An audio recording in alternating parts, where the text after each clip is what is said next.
Mason Burke stood over 3 unconscious men in his auto shop, their bodies sprawled across the oil-stained concrete like broken toys, victims of a mechanic who had just revealed he was anything but ordinary. Vincent Ricci, the gang leader who thought he could intimidate a simple single father, lay crumpled against a tool cabinet, his expensive suit torn and his arrogance shattered by a man whose calloused hands moved with the deadly precision of someone trained in the world's most dangerous places. What Ricci and his crew didn't know when they first walked into this small auto shop in Dogwood Heights, Georgia 3 weeks ago, was that the quiet father who patiently fixed their neighbors' cars was actually a decorated former Army Special Forces operator who had spent 15 years eliminating threats in classified missions across 2 continents. Mason had buried that life deep, hoping never to use those lethal skills again. But some lines should never be crossed, and threatening 16-year-old Haley Burke was the biggest mistake Vincent Ricci would ever make. Before we jump back in, tell us where you're tuning in from, and if this story touches you, make sure you're subscribed, because tomorrow I've saved something extra special for you.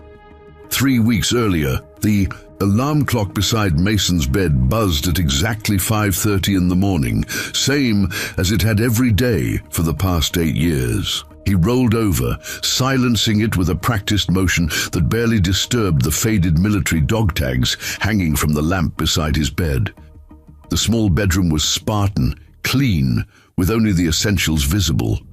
A single photograph sat on the nightstand showing a younger Mason in civilian clothes, his arm around a beautiful woman with kind eyes, both of them smiling at a gap-toothed little girl with pigtails. Rebecca had been gone for 8 years now, taken by cancer that had moved too fast for the doctors to stop, leaving Mason to raise Haley alone in this quiet Georgia town where nobody asked too many questions about his past. The floorboards creaked as Mason padded to the kitchen, his movements economical and silent from years of training that had become second nature. He started the coffee maker, the familiar gurgling sound filling the pre-dawn silence, as he stared out the window at Dogwood Heights, beginning to wake up. Streetlights were still on, casting yellow pools on the empty sidewalks, while the first delivery trucks made their rounds past the small houses with their neat front yards and chain-link fences. "Morning, Dad." Haley's voice came from behind him, already dressed for school in jeans and a faded Anderson High School t-shirt. At 16, she had her mother's quick smile and her father's observant eyes, though she had no idea just how much she had inherited from Mason's side of the family. "Morning, sweetheart. Sleep okay?" Mason poured 2 cups of coffee, adding cream to Haley's and drinking his black, the way he had learned to take it during long nights in desert outposts where cream was a luxury nobody could afford. "Yeah, except Mrs. Henderson's dog was barking again around midnight. I think something spooked him." Haley took her coffee and sat at the small kitchen table, her backpack already packed and waiting by the door. She was organized, responsible, everything a father could want in a daughter, though Mason sometimes worried that she had grown up too fast after losing her mother. "Probably just a raccoon getting into the garbage again. I'll check the fence later, make sure there aren't any loose boards." Mason sat across from her, noting how the morning light caught the gold flecks in her brown eyes. She looked more like Rebecca every day, and sometimes it was both a blessing and a curse to see his wife's face looking back at him across the breakfast table. They ate cereal in comfortable silence, the routine as familiar as breathing.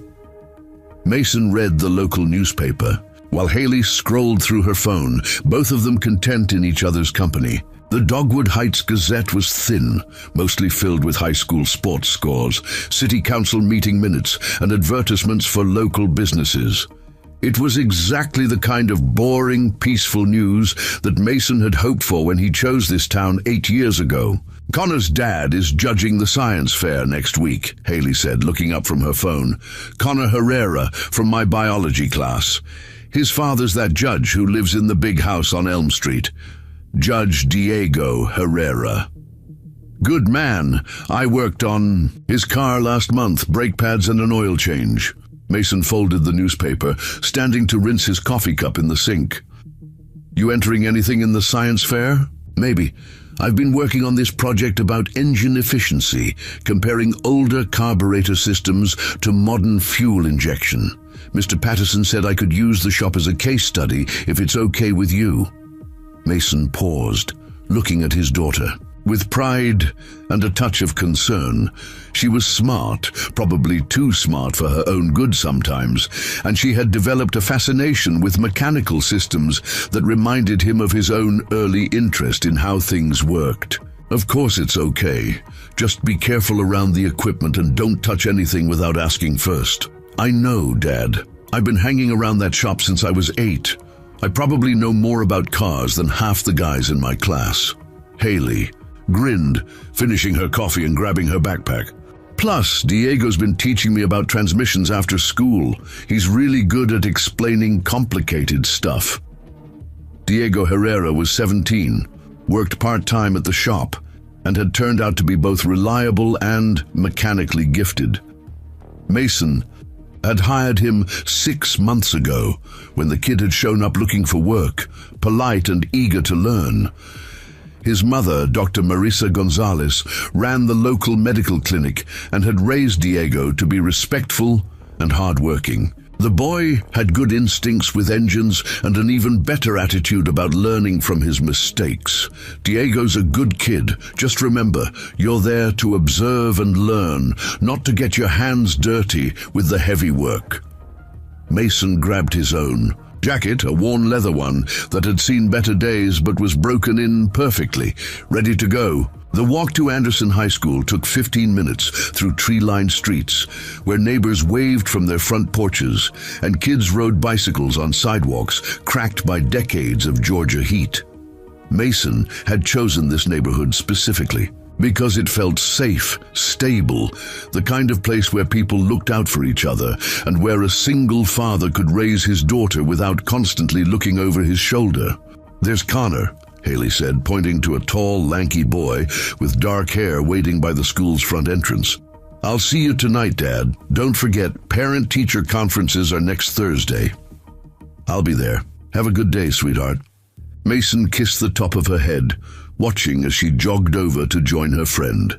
Connor Herrera was a good kid, polite when he came by the shop, and smart enough to keep up with Haley's quick wit. Mason approved of their friendship, though he kept a careful eye on how it might develop as they got older. The walk back took him past Silva's restaurant, where Esperanza Cruz was already setting up tables on the small outdoor patio.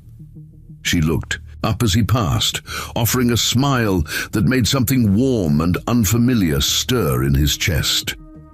At 38, Esperanza was beautiful in an understated way, with kind eyes and graying hair she wore pulled back in a practical ponytail. She had moved to Dogwood Heights 2 years ago with her 2 children, opening the restaurant with a small loan and a lot of determination.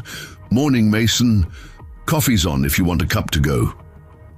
Esperanza wiped her hands on her apron, gesturing toward the restaurant's front door. The smell of bacon and fresh bread drifted out onto the sidewalk, making Mason's stomach rumble, despite the cereal he had eaten an hour earlier. Thanks, but I've got to open the shop. Maybe later for lunch? The words came out before Mason could stop them, surprising him with their boldness. He had been thinking about asking Esperanza out for months, but had never quite worked up the courage. Dating felt like stepping into unfamiliar territory after being alone for so long. I'd like that.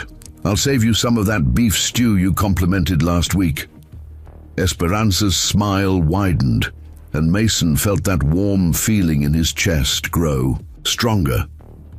Marisol's been asking about Haley, wondering if she might want to help with the restaurant's new website. My daughter's good with computers, but she says Haley's even better. I'll ask her tonight. Haley's always looking for extra projects. Mason shifted his weight, suddenly aware that he was lingering longer than usual. I should get going. The shop opens in 20 minutes, and I've got 3 cars to finish before noon. See you later, Mason. Esperanza went back to arranging chairs, humming softly to herself as Mason continued down the street toward Heights Motor Shop.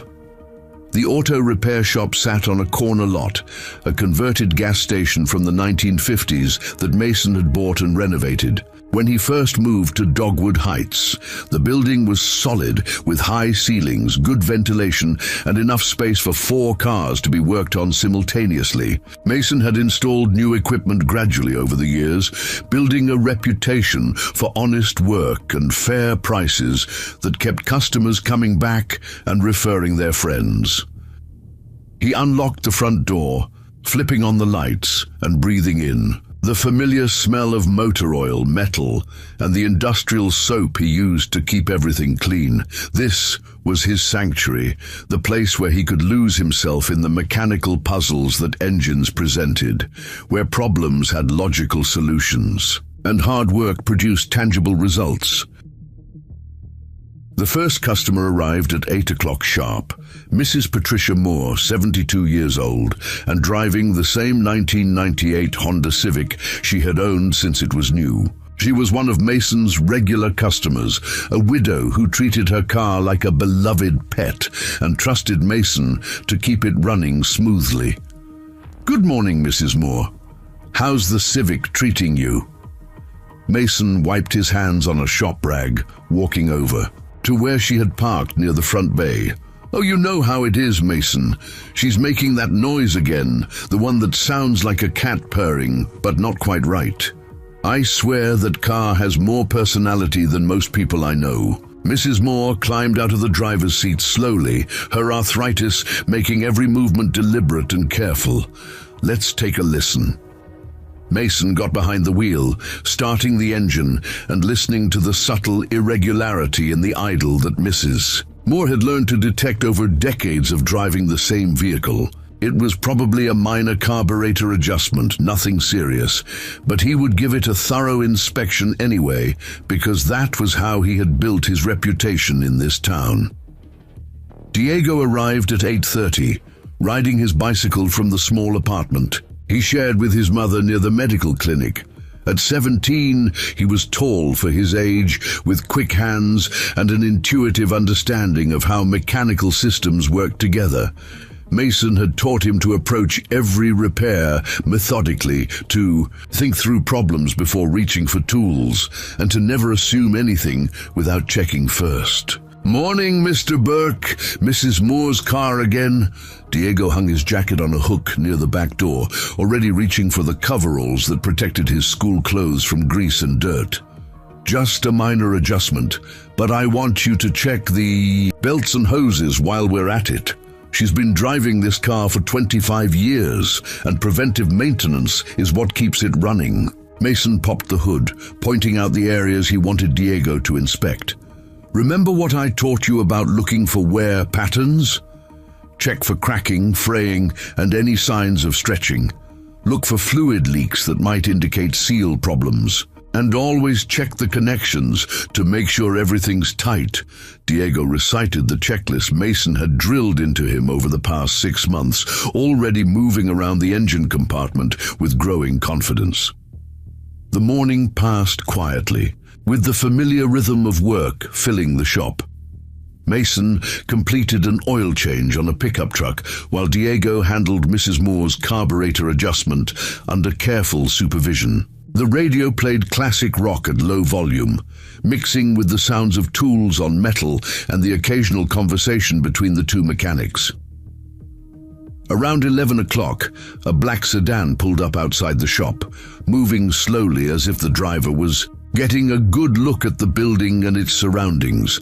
Mason glanced up from the transmission he was working on, noting the car's expensive appearance and tinted windows. It idled outside for nearly 2 minutes before driving away, leaving Mason with a vague sense of unease that he couldn't quite explain. "You know that car, Diego?" Mason asked, wiping his hands on a rag as he walked to the front window. "Never. Seen it before. Looked like one of those cars people rent when they want to make an impression." Diego joined him at the window, both of them watching the sedan disappear around the corner toward Main Street.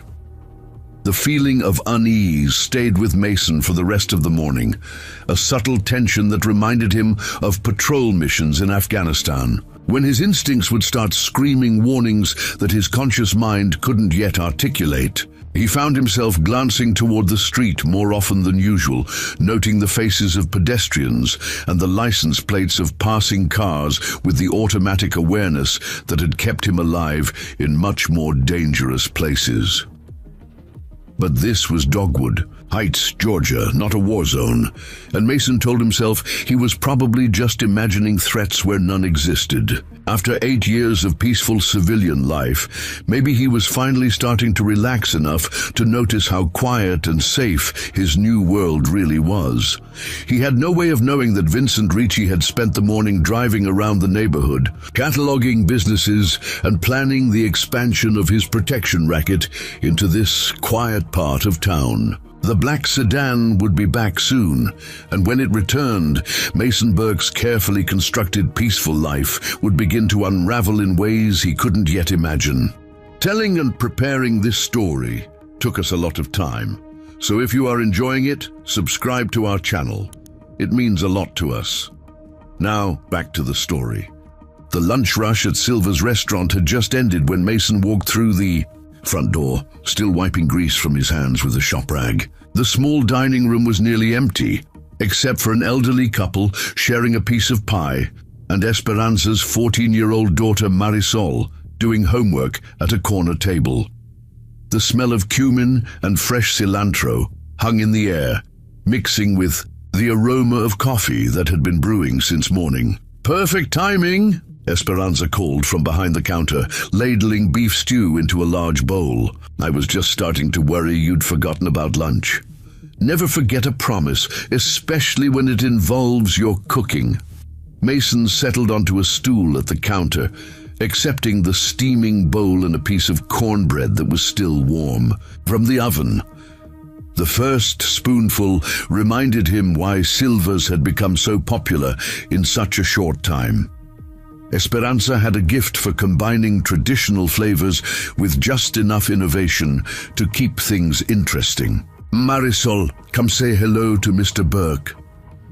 Esperanza gestured toward her daughter, who looked up from her algebra textbook with a shy smile. The girl had her mother's dark eyes and quiet intelligence, though she was still finding her confidence in their new town. "Hi, Mr. Burke. Mom says you might let Haley help with our website project." Marisol closed her textbook, walking over to join the conversation. "I've been working on it for weeks, but Haley knows way more about design software than I do. I'll ask her tonight. She's always looking for ways to practice her computer skills." Mason took another spoonful of stew, savoring the rich broth and tender vegetables. "What kind of website are you building?" "Online ordering system with a dash menu that updates automatically.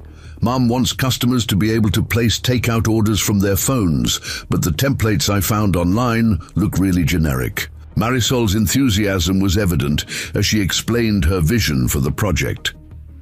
"Haley showed me some examples at school, and her designs are amazing. Sounds like you two make a good team."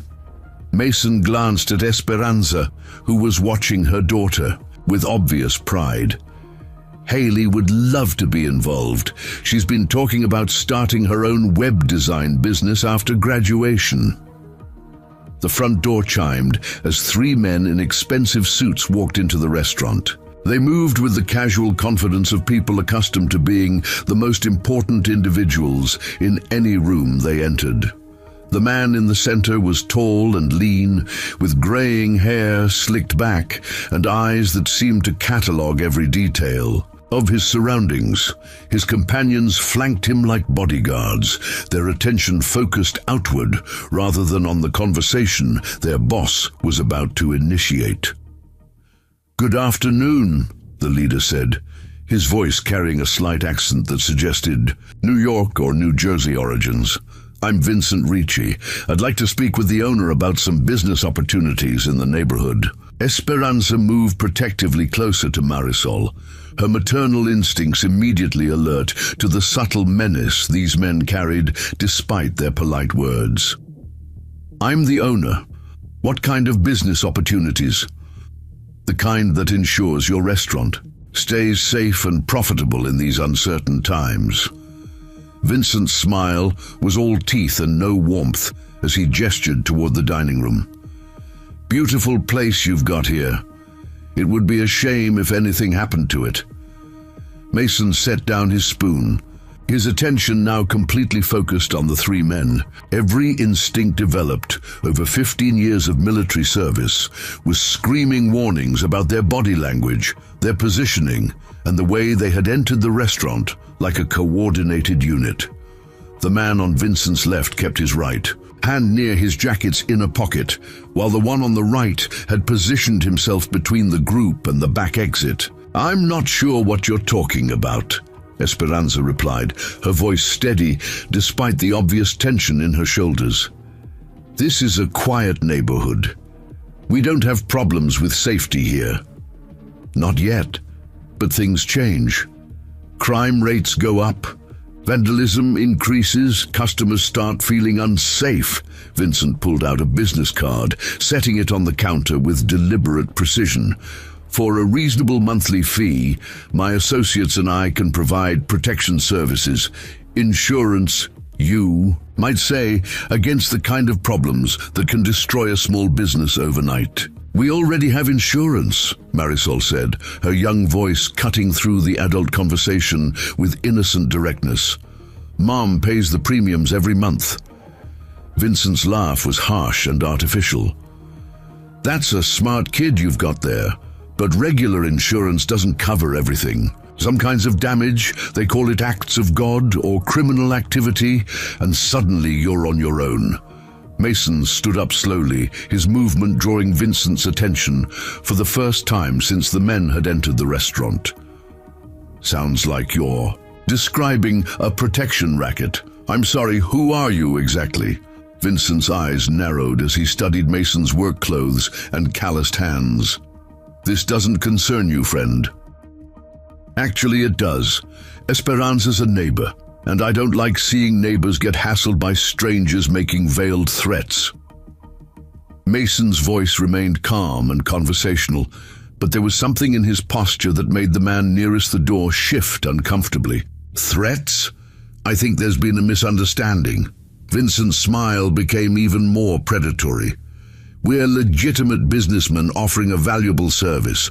Perhaps you should mind your own business and let the lady make her own decisions." "Mom," Marisol whispered, moving closer to her mother as the tension in the room became palpable. "It's okay, sweetheart." Esperanza put her arm around her daughter while keeping her eyes on Vincent. "Gentlemen, I appreciate your offer, but we're not interested. Now I'd like you to leave my restaurant." Of course. No pressure at all."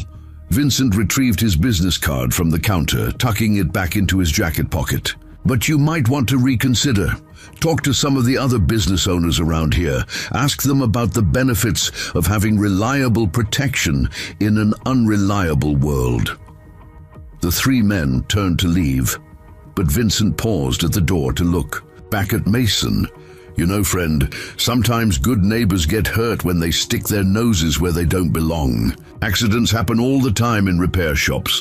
Tools slip, heavy equipment falls, cars roll off their jacks. You'd be surprised how dangerous your line of work can be." After they left, the restaurant felt smaller and darker despite the afternoon. Sunlight streaming through the windows.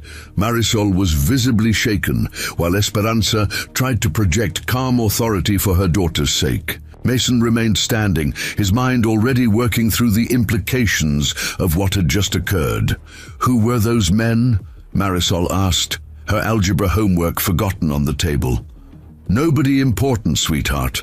Just some salesman with bad manners." Esperanza's attempted reassurance fooled no one in the room. "Why don't you go upstairs and work on your website project? I need to talk to Mr. Burke about something." Once Marisol had disappeared up the narrow staircase that led to their apartment above the restaurant, Esperanza turned to Mason with worry evident in her dark eyes. "Those weren't salesmen. No, they weren't. Mason sat back down, though every muscle in his body remained coiled and ready. How long have you been in Dogwood Heights? 2 years. We moved here from Atlanta after my divorce was finalized. I wanted somewhere safe and quiet to raise my children. Esperanza began clearing dishes with nervous energy, her hands needing something to do. Have you seen them before? The car was circling my shop this morning, black sedan with tinted windows. Mason pulled out his phone, scrolling through his contacts until he found Detective Luke Adams. I'm going to call the police and report this conversation. Will that help? They didn't actually do anything illegal, did they? Esperanza paused. In her cleaning, hope and skepticism warring in her expression. Probably not much the police can do right now, but it starts a paper trail. If they come back or if other businesses report similar visits, it gives the cops something to work with. Mason hit the call button, listening as the phone rang through to the detective's voicemail. Luke, it's Mason Burke. I need to report a possible protection racket operating in the Heights. 3 men just visited Silver's restaurant making what sounded like extortion demands. Call me back when you get this. What do we do now? Esperanza asked after Mason ended the call. You don't do anything except run your restaurant and take care of your daughter. I'll ask around, see if anyone else has had similar visits. Mason finished his stew, though his appetite had vanished completely. In the meantime, if they come back, don't engage with them. Just say you'll think about it and call me immediately. Mason, I don't want you getting involved in something dangerous because of me. I'm already involved. They made it personal when they threatened my shop. Mason left money on the counter for his lunch, adding a generous tip despite Esperanza's protests. I've dealt with bullies before. The key is not to let them think they can push you around with impunity. The walk back to Heights Motor Shop took Mason past 3 other businesses that might be targets for Vincent's protection scheme. Frank Kowalski's hardware store, David Kim's convenience store, and Rose Murphy's bakery were all small, family-owned operations with limited resources to fight back against organized intimidation. If Vincent was systematic about his approach, they would all receive visits in the coming days. Diego was installing new brake pads on a Ford pickup when Mason returned to the shop. The young man looked up from his work, immediately noticing the tension in his employer's demeanor. Everything okay, Mr. Burke? You look like you've seen a ghost. Just some unwelcome visitors at Silver's during lunch. Probably nothing, but keep your eyes open for anything unusual around the neighborhood. Mason hung his jacket on its hook, trying to return to the normal rhythm of work, despite the adrenaline still coursing through his system. What kind of visitors? The kind that make people nervous for no good reason. 3 men in suits asking about protection services. Mason picked up a wrench, needing the familiar weight of tools in his hands to ground himself in the present moment. Protection from what?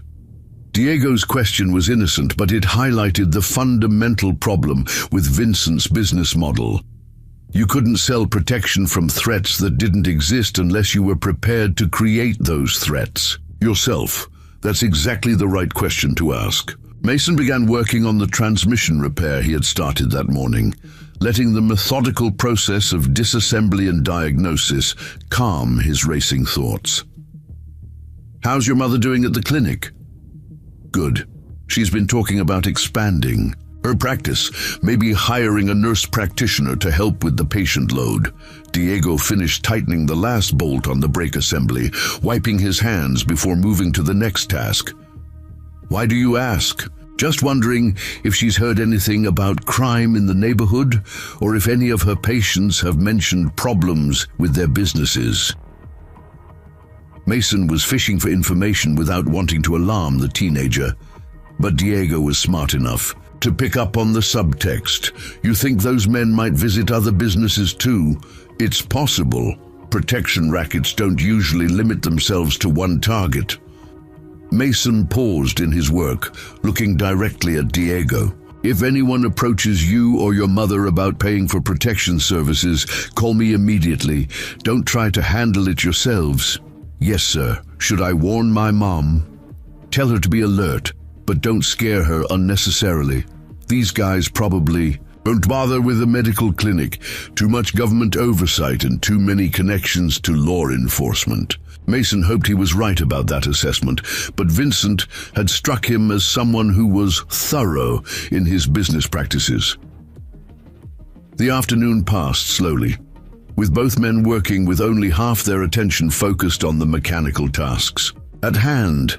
Every time a car pulled up outside, Mason found himself glancing toward the front window to check if it was the black sedan returning for another surveillance pass. The feeling of being watched was probably psychological, but it reminded him of the hypervigilance that had kept him alive during his years in special forces. At 4 o'clock, Diego left for home, promising to call if anything unusual happened. On his ride through the neighborhood, Mason continued working alone, using the familiar routine of closing procedures to maintain some sense of normalcy.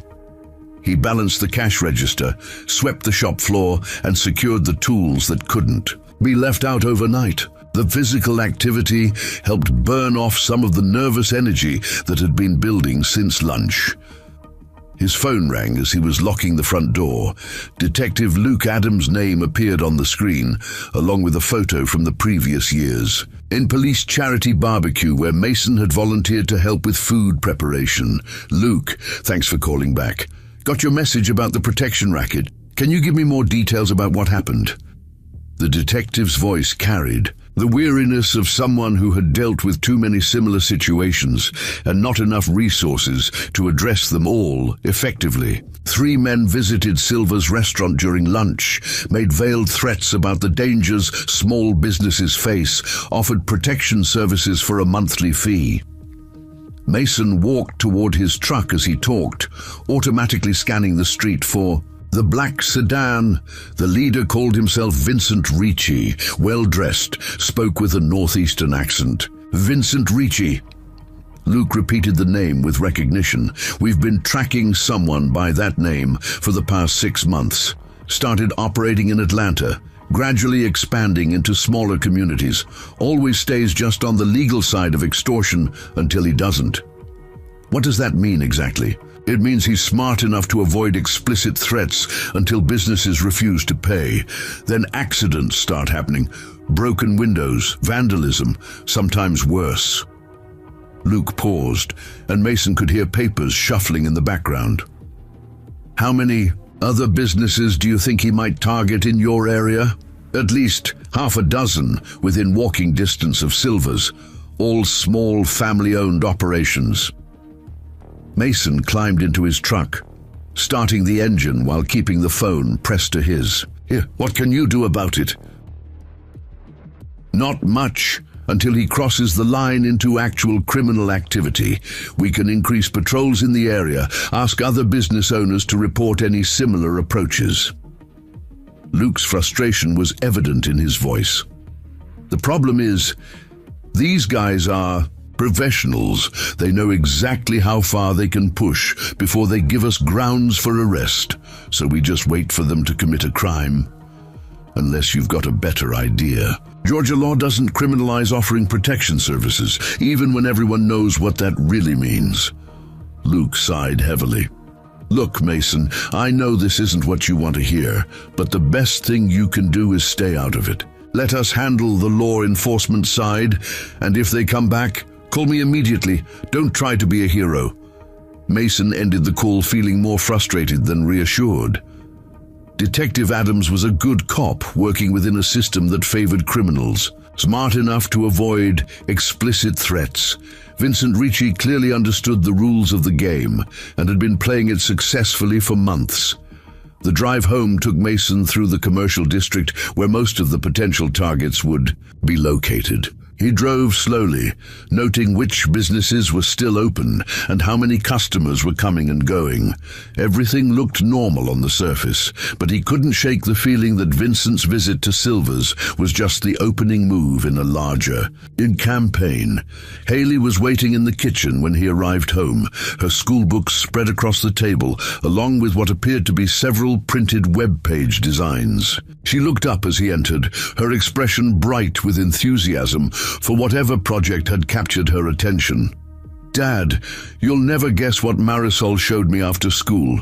She's building this amazing website for her mum's restaurant, and she wants my help with the design elements." Haley held up one of the printed pages, which showed a clean, professional layout with an integrated ordering system. "Look at this color scheme, isn't it perfect?" "It looks great, sweetheart. I told them you'd be interested in helping." Mason hung up his jacket, noting how normal and peaceful his kitchen felt compared to the tension that had filled Silver's restaurant a few hours earlier. "How was school today?" "Fine. We got our science fair assignments, and I'm definitely doing the engine efficiency project. Mr. Patterson said I can interview you about the differences between older and newer fuel systems." Haley gathered up the web designs, stacking them neatly beside her textbooks. "Connor's going to help with the research part. His dad knows a lot about environmental regulations." "Sounds like a solid project. Just remember what I said about being careful around the shop equipment." Mason opened the refrigerator, surveying the contents, while his mind continued processing the day's events. "What do you want for dinner?" "Can we order pizza? I want to work on these website mock-ups tonight, and cooking will take too much time." Haley was already back to studying the printed designs, her pencil moving across the paper as she made notes in the margins. "Pizza it is. But homework comes first, including that algebra I see hiding under the web designs." "Already finished. I did it during lunch while Marisol was working on her coding." Haley grinned, pulling out a completed worksheet to prove her point. "See, I'm getting better at managing my time." Mason ordered pizza from the local place that delivered, then settled into his recliner with the evening newspaper while Haley continued working at the kitchen table. The domestic routine felt surreal after the afternoon's confrontation, like two different worlds existing side by side without touching. In one world, his 16-year-old daughter worked on website designs and science fair projects. In the other, criminals in expensive suits threatened small business owners with vague promises of violence. The challenge would be keeping those two worlds separate for as long as possible. Haley deserved to finish growing up in the peaceful, normal environment he had worked so hard to create. But Vincent Ritchie's presence in Dogwood Heights suggested that peace might be more fragile than Mason had hoped. As if summoned by his thoughts, the black sedan drove slowly past their house just as the pizza delivery car pulled into the driveway. Mason watched through the front window as both vehicles moved down the street in opposite directions, the timing too coincidental to be accidental. Vincent Ritchie was sending a message, and the message was clear. He knew where Mason Burke lived, and he knew that Mason had a daughter to protect.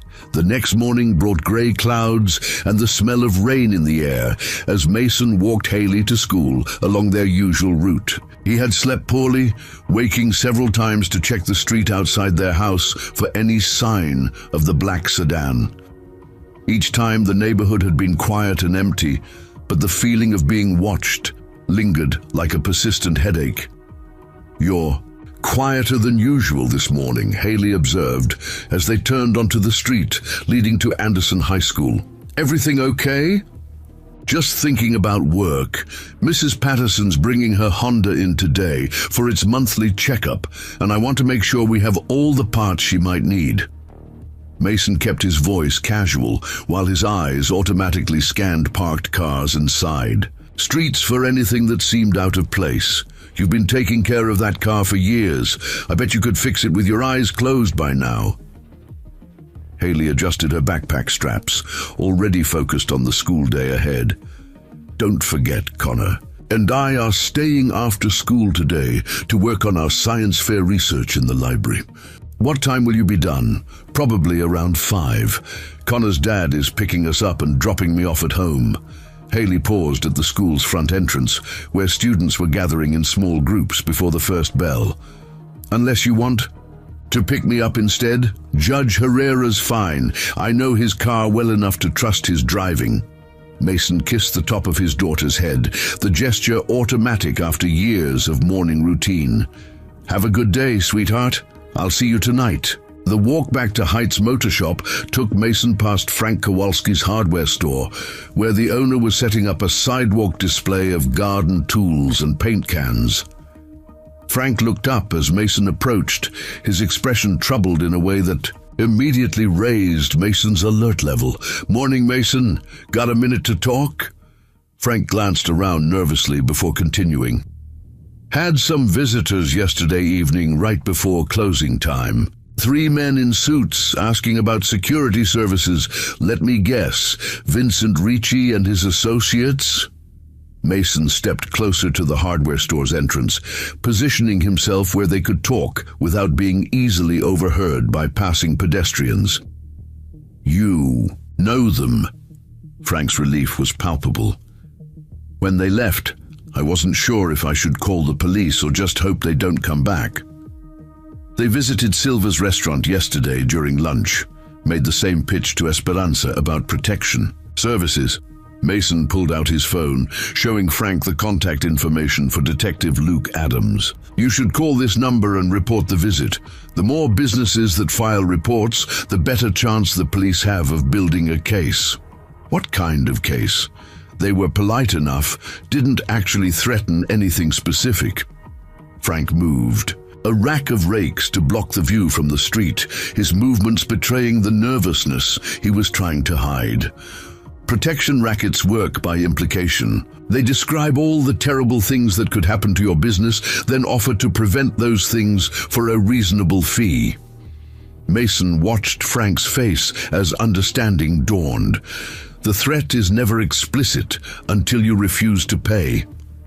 Jesus, I've been running this store for 23 years, never had a problem with crime or vandalism. Now I'm supposed to believe I suddenly need protection. Frank's voice carried the frustration of a man who had always played by the rules and expected others to do the same. How much did they want? $500 a month. Said it was a reasonable investment in peace of mind. Frank laughed bitterly. $500 might not sound like much to them, but it's the difference between profit and loss for a small business like mine. Don't pay them anything. Call Detective Adams, file a report, and let me know if they come back. Mason glanced at his watch, noting that he needed to open the shop in 15 minutes. Have you talked to any of the other business owners on this street? David Kim mentioned something about strangers asking questions at his convenience store, but I didn't think much of it at the time. Frank began moving his sidewalk display back toward the store's entrance, already looking over his shoulder for approaching customers. You think they're hitting everyone in the neighborhood? That would be my guess. Systematic approach, starting with the businesses that look most vulnerable. Mason helped Frank carry a heavy display of fertilizer bags, noting how the older man's arthritis made lifting difficult. Whatever you do, don't try to handle this alone. These guys are professionals. The conversation left Mason with a growing sense of urgency as he walked the final 2 blocks to his shop. If Vincent was methodically targeting every small business in the area, the situation would escalate quickly once owners started refusing to pay. Men like Vincent Ricci didn't accept rejection gracefully, and they had ways of making examples out of business owners who thought they could resist. Diego was already at work when Mason arrived, his bicycle propped against the back wall, and his school clothes exchanged for the coveralls that protected them from grease and dirt. The teenager looked up from the engine compartment of Mrs. Patterson's Honda, his expression more serious than usual. Mr. Burke, my mom got a call last night from Rose Murphy at the bakery. 3 men visited her store yesterday, asking about security services. Mom thinks it might be the same guys you mentioned. Diego wiped his hands on a shop rag, his movements deliberate and careful. Probably the same crew. Did your mother call? Detective Adams? She said she was going to this morning after she opens the clinic. Diego returned to his work on the Honda, but Mason could see the tension in his shoulders. She's worried about Mrs. Murphy. The bakery doesn't make much money, and Rose is trying to pay for her husband's medical bills. Mason felt anger building in his chest, the cold, controlled rage that had made him effective in combat situations where emotion could get people killed. Vincent Ricci was targeting people who could least afford to fight back, preying on their fear and desperation for exactly the reasons Diego had identified. A widow trying to pay medical bills couldn't spare $500 a month for protection. She shouldn't need. How's the Honda looking? Mason forced himself to focus on the immediate task, using work as a way to manage his emotional response to the situation. Carburetor needs a minor adjustment, but everything else looks good. Mrs. Patterson takes better care of this car than most people take care of themselves. Diego's pride in his diagnostic skills was evident, though his mind was clearly still, occupied with thoughts of his mother and the bakery owner. Good work. When you're finished with the carburetor, I want you to check the timing belt. It's not due for replacement yet, but Mrs. Patterson would rather know about potential problems before they become emergencies. Mason moved to his own workbench, organizing tools, while his mind worked through the implications of Vincent's expanding operation. The morning passed quietly until Mrs. Patterson arrived to check on her Honda's progress. At 72, she moved carefully, but with the determination of someone who refused to let age slow her down. She had been one of Mason's first customers when he opened the shop, and her trust in his mechanical expertise had helped establish his reputation in the community. "How's my baby doing, Mason?" She peered into the engine compartment where Diego was making final adjustments to the carburetor. "That boy of yours has gentle hands. Reminds me of my late husband when he was that age. Diego's learning fast. Your Honda should run better than it has in months." Mason helped Mrs. Patterson step back from the car as Diego started the engine, listening to the smooth idle that indicated a job well done. "We also checked your timing belt while we were at it. Still has plenty of life left, but we'll keep an eye on it. You're good boys, both of you. It's nice to know there are still honest mechanics in the world." Mrs. Patterson opened her purse, counting out bills for the repair cost, plus her usual generous tip. "Have you heard about the trouble some of our neighbors are having with those men in suits?" Mason exchanged glances with Diego before responding. "What kind of trouble?" "Rose Murphy called me this morning, all upset about strangers wanting money for protection services. Frank Kowalski stopped by the post office yesterday, asking if anyone else had been approached by the same men." Mrs. Patterson's voice carried the concern of someone who had lived through enough hard times to recognize genuine threats. "It reminds me of stories my grandfather used to tell about the old days in Chicago." "What did your grandfather say about situations like this?" He said, "The only way to deal with bullies was to stand together. One person alone couldn't fight them, but a whole neighborhood working together was different." Mrs. Patterson adjusted her purse strap, preparing to leave. Of course, that was a different time, when people knew their neighbors and looked out for each other. "People still look out for each other here, Mrs. Patterson. It might be time to remind everyone of that." Mason held the door as she prepared to leave, an idea beginning to form in his mind. After Mrs. Patterson left, Mason called Detective Adams to report Frank Kowalski's visit from Vincent's crew. The detective's voice carried increasing frustration, as he confirmed that 4 different businesses had now filed similar reports in less than 24 hours. "They're moving fast," Luke admitted. "Usually these operations take weeks to establish themselves in a new territory. Either they're in a hurry, or they're more confident than most." "What's the next step?" Mason asked, watching Diego finish. Cleaning up from the Honda repair. We'll increase patrols in your area, maybe position an unmarked car near the business district during peak hours. But unless they do something explicitly illegal, our hands are tied." Luke paused, and Mason could hear the sound of papers being shuffled. The best thing business owners can do is refuse to pay and document everything. Eventually, these guys make mistakes. And what happens to the businesses while we're waiting for them to make mistakes? That's the part of this job I hate most. We're always reacting instead of preventing. Luke's honest answer highlighted the fundamental problem with fighting organized crime within the constraints of the legal system. Mason ended the call feeling more frustrated than reassured. The police were doing what they could within the law, but Vincent Ricci was operating just outside those boundaries with the skill of someone who had refined his techniques over years of practice. The gap between what the law allowed and what justice demanded was where people like Vincent thrived. Diego left for school at his usual time, promising to call if he or his mother encountered any problems during the afternoon. Mason continued, working alone, but found himself glancing toward the street more frequently than usual. Every black sedan that passed the shop drew his attention, though none of them slowed down or showed signs of surveillance.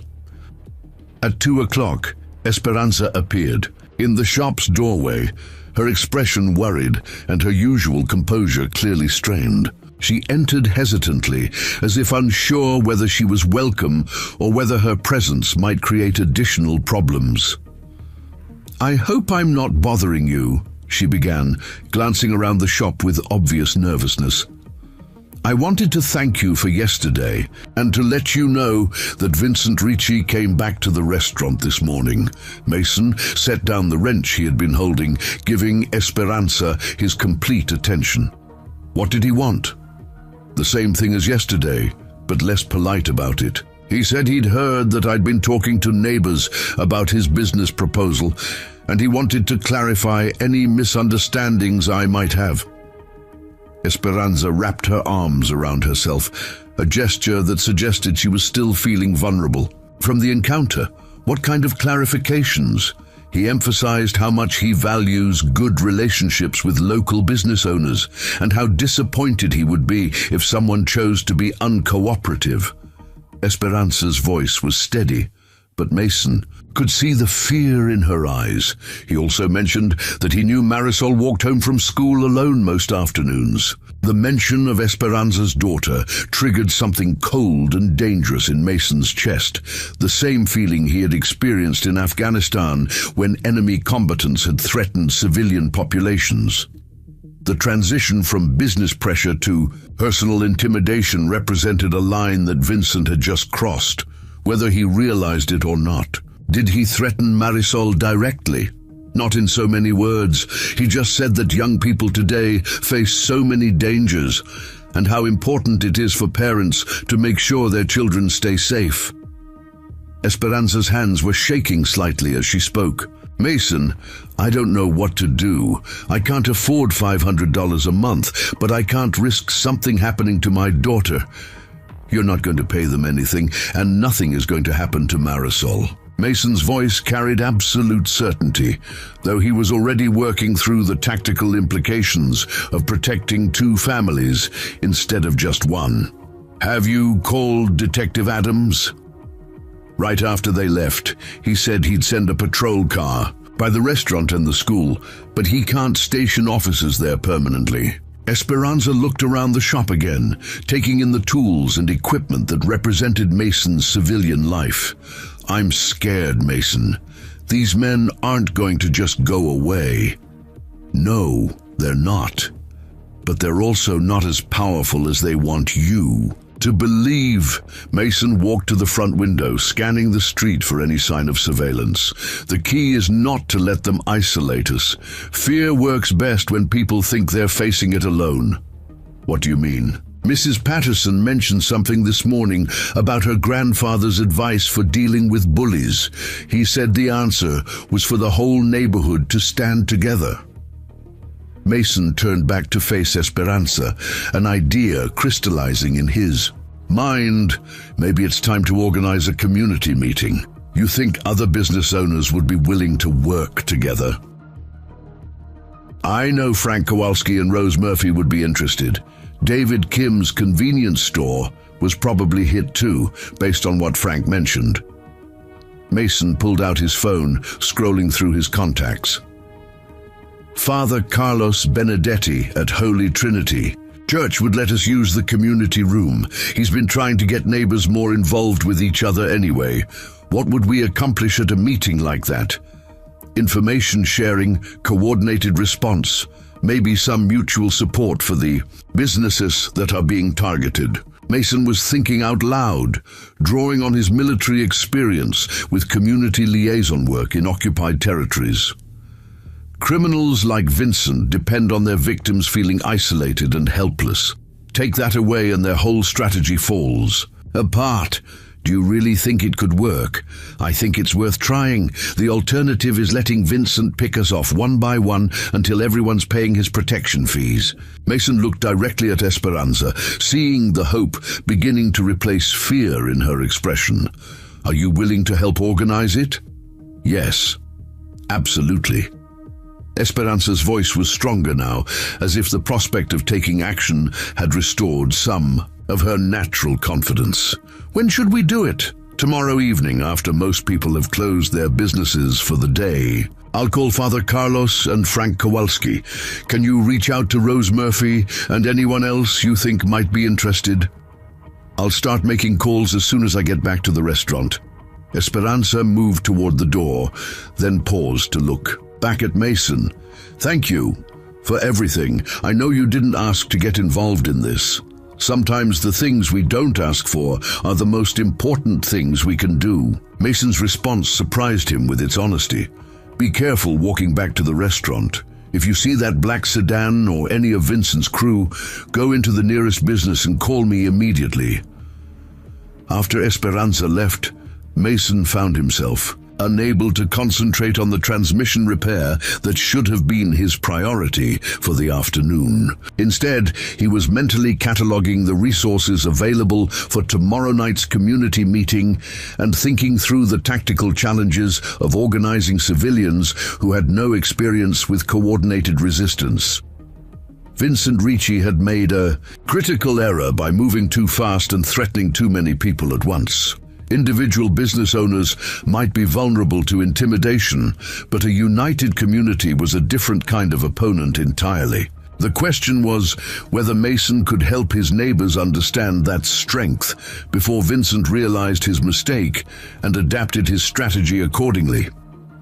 The black sedan made another slow pass by the shop just before closing time, its occupants clearly visible through the windshield as they studied the building and surrounding area. Mason watched from the front window, memorizing faces and noting the license plate number for Detective Adams' report.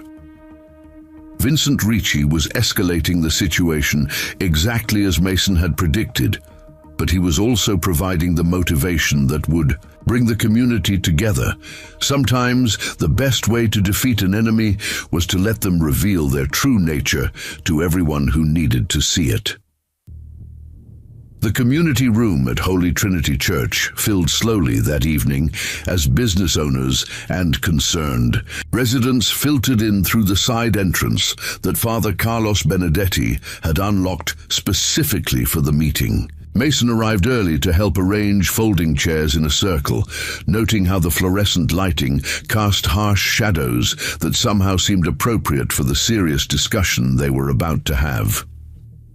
Frank Kowalski was the first to arrive, followed by Rose Murphy, whose bakery apron still bore traces of flour from her afternoon baking. David Kim closed his convenience store early to attend, while Dr. Marisa Gonzalez came representing both the medical clinic and her concerns as Diego's mother. Esperanza brought Sebastian, her 19-year-old son, home from college for the weekend, his youthful intensity adding energy to the gathering of worried adults. "Thank you all for coming," Father Carlos began, his weathered hands folded calmly in his lap. At 58, The priest had ministered to this community for over 2 decades, and his presence lent gravity to their informal assembly. Mason asked me to provide a neutral space where neighbors could discuss some troubling developments affecting our local businesses. "Troubling is one way to put it," Rose Murphy interjected, her voice carrying the strain of someone who hadn't slept well in days. "These men came into my bakery Tuesday afternoon, talking about protection services like we're living in some gangster movie. I've been baking bread in this neighborhood for 15 years without needing protection from anyone." "Same story at the hardware store," Frank added, adjusting his reading glasses as he consulted notes written on the back of a receipt. "Vincent Ricci and 2 associates, polite but very clear about what they expect. $500 monthly. For security services I never asked for and don't need." Dr. Gonzalez leaned forward in her chair, her medical training evident in the way she approached the problem, methodically. "Has anyone actually paid them yet? I'm trying to understand what we're dealing with from a psychological perspective." "Nobody here has paid anything," Mason replied, having confirmed this information during his individual conversations with each business owner. "But that's probably about to change. These operations work by making examples out of the first people who refuse to cooperate." Sebastian Cruz had been listening quietly, but now he spoke up with the confidence of someone who had studied business and economics in college. "I've researched protection rackets for a criminology class. The model is always the same. Start with soft pressure, escalate to property damage, then move to personal threats if necessary. The goal is to establish a revenue stream that becomes essential to their operation." "How long do we have before they escalate?" Esperanza asked, her maternal instincts focused on the timeline that would affect her children's safety. "Based on what I've seen in other cities, probably a week or 2. Sebastian continued, pulling out his phone to reference notes he had taken. "They need to establish credibility quickly, or other criminal organizations might move into their territory." Father Carlos nodded thoughtfully, his experience with human nature informing his assessment of the situation. "Evil often succeeds because good people feel isolated and powerless. But when a community decides to stand together, that changes the entire dynamic." "What exactly are you suggesting we do?" David Kim asked, his practical nature focused on concrete actions rather than philosophical discussions. "The police can't arrest them for making offers, and we can't physically fight trained criminals." Mason had been waiting for exactly this question, having spent the previous day thinking through options that would leverage the community's strengths while minimizing individual risk. "We start by documenting everything. Every visit, every conversation, every implicit threat gets reported to Detective Adams and recorded in detail. We create a paper trail that makes prosecution possible when they inevitably cross legal lines." "That's defensive," Frank observed, his tone suggesting he wanted more aggressive options. "What do we do to actually solve the problem?" "We make their business model unprofitable," Mason replied, drawing on his military experience with counter-insurgency operations. "Protection rackets depend on fear and isolation. Take those away, and the whole system breaks down." Dr. Gonzalez looked intrigued by this approach. "How do we take away their fear factor?" "Mutual support systems. Nobody handles visits from Vincent's crew alone. If they show up at one business, the owner immediately calls 2 other businesses, and those owners come over as witnesses." Mason stood up, using the informal presentation to organize his thoughts. "Criminals hate witnesses, especially multiple witnesses who can corroborate each other's testimony." "That could work for the business visits," Rose Murphy said, already thinking through the logistics. "But what about the property damage Sebastian mentioned? They could vandalize our stores at night when nobody's around." "Neighborhood watch program," Esperanza suggested, surprising everyone with her tactical thinking. "Rotating volunteer shifts. To keep eyes on the commercial district during evening hours. My restaurant stays open until 10, so I'm already here most nights. Sebastian pulled out a notebook, his academic interest in the problem converting into practical planning. We could set up a phone tree for rapid communication. If someone spots suspicious activity, they call 3 people who each call 3 more people. Within minutes, you'd have dozens of neighbors aware of what's happening. Father Carlos smiled at the enthusiasm building in the room. The church has security cameras covering the parking lot and most of the street. I could provide footage to police if there are any incidents in this area. This is starting to sound like we're organizing a resistance movement, David Kim observed, though his tone suggested approval rather than concern. In a way, we are, Mason replied honestly. Vincent Ricci is counting on us to behave like isolated victims. The moment we start acting like an organized community, his whole strategy becomes much more complicated. Dr. Gonzalez raised a concern that had been bothering her since the meeting began. What about our families? These men have already mentioned my son Diego, and they implied threats against Esperanza's daughter. How do we protect our children while we're organizing this resistance? Buddy system for students walking to and from school, Mason answered immediately, having anticipated this question. Staggered schedules so kids are never alone on the streets. Parent volunteers for supervision. During after-school activities. I can coordinate that through the high school, Sebastian offered. I know most of the families with teenagers, and my mom's restaurant is right on the route between school and the residential area. Frank Kowalski had been taking notes throughout the discussion, his hardware store experience making him naturally organized about logistics.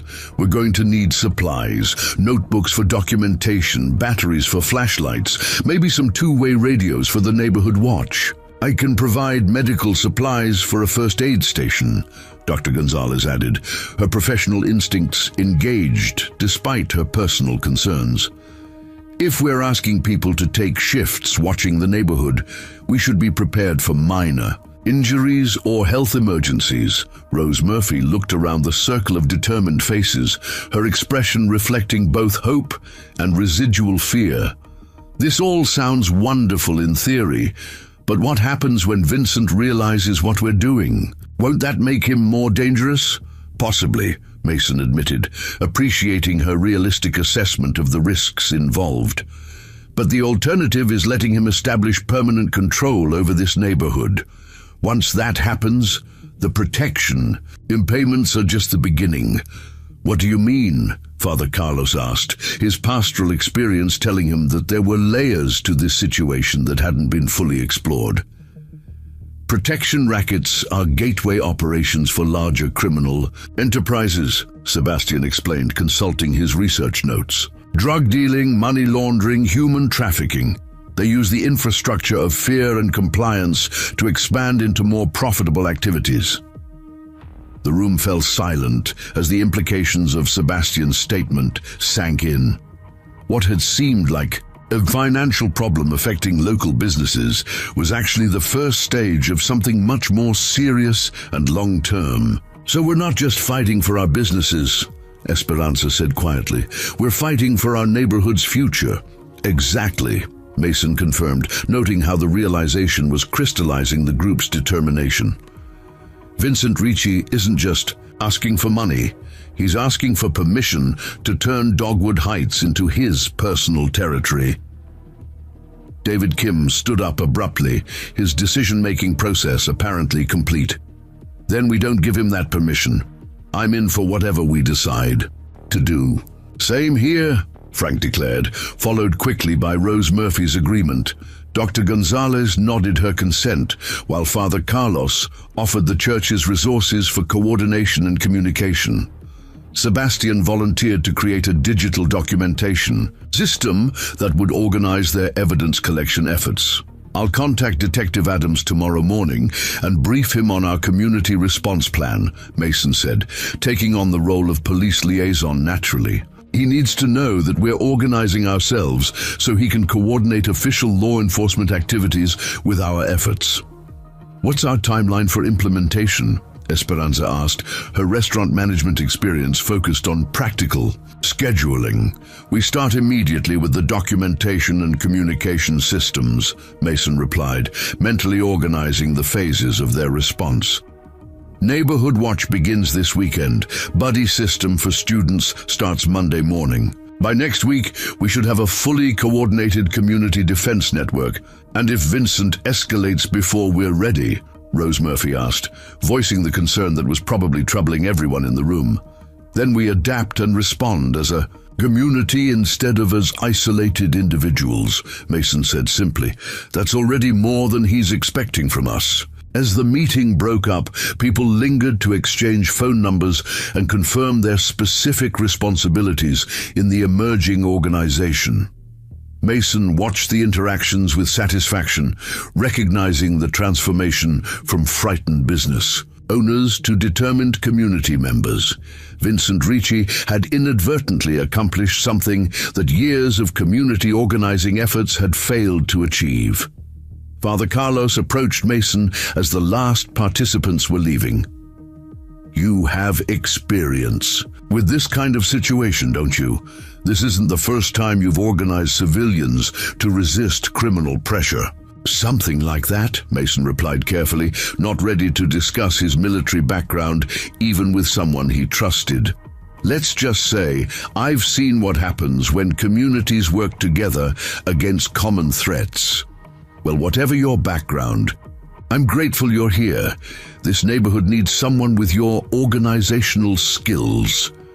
Father Carlos turned off the lights in the community room, leaving them in the dim illumination from the parking lot security lights. Do you really think our plan will work? I think it's our best chance.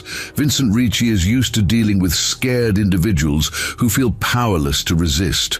An organized community presents challenges he probably hasn't encountered before. Mason held the door as they exited the church together. The key is maintaining our unity when he starts pushing back. And he will push back? Absolutely. This is going to get worse before it gets better. Mason looked around the parking lot, automatically checking for surveillance vehicles or anything else that seemed out of place. But communities that stick together usually win these kinds of fights. It just takes longer than most people expect.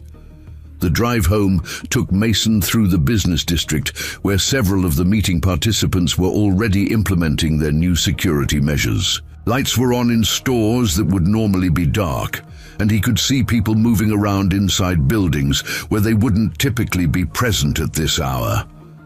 The Neighborhood Watch program was beginning organically, even before the formal schedule had been established.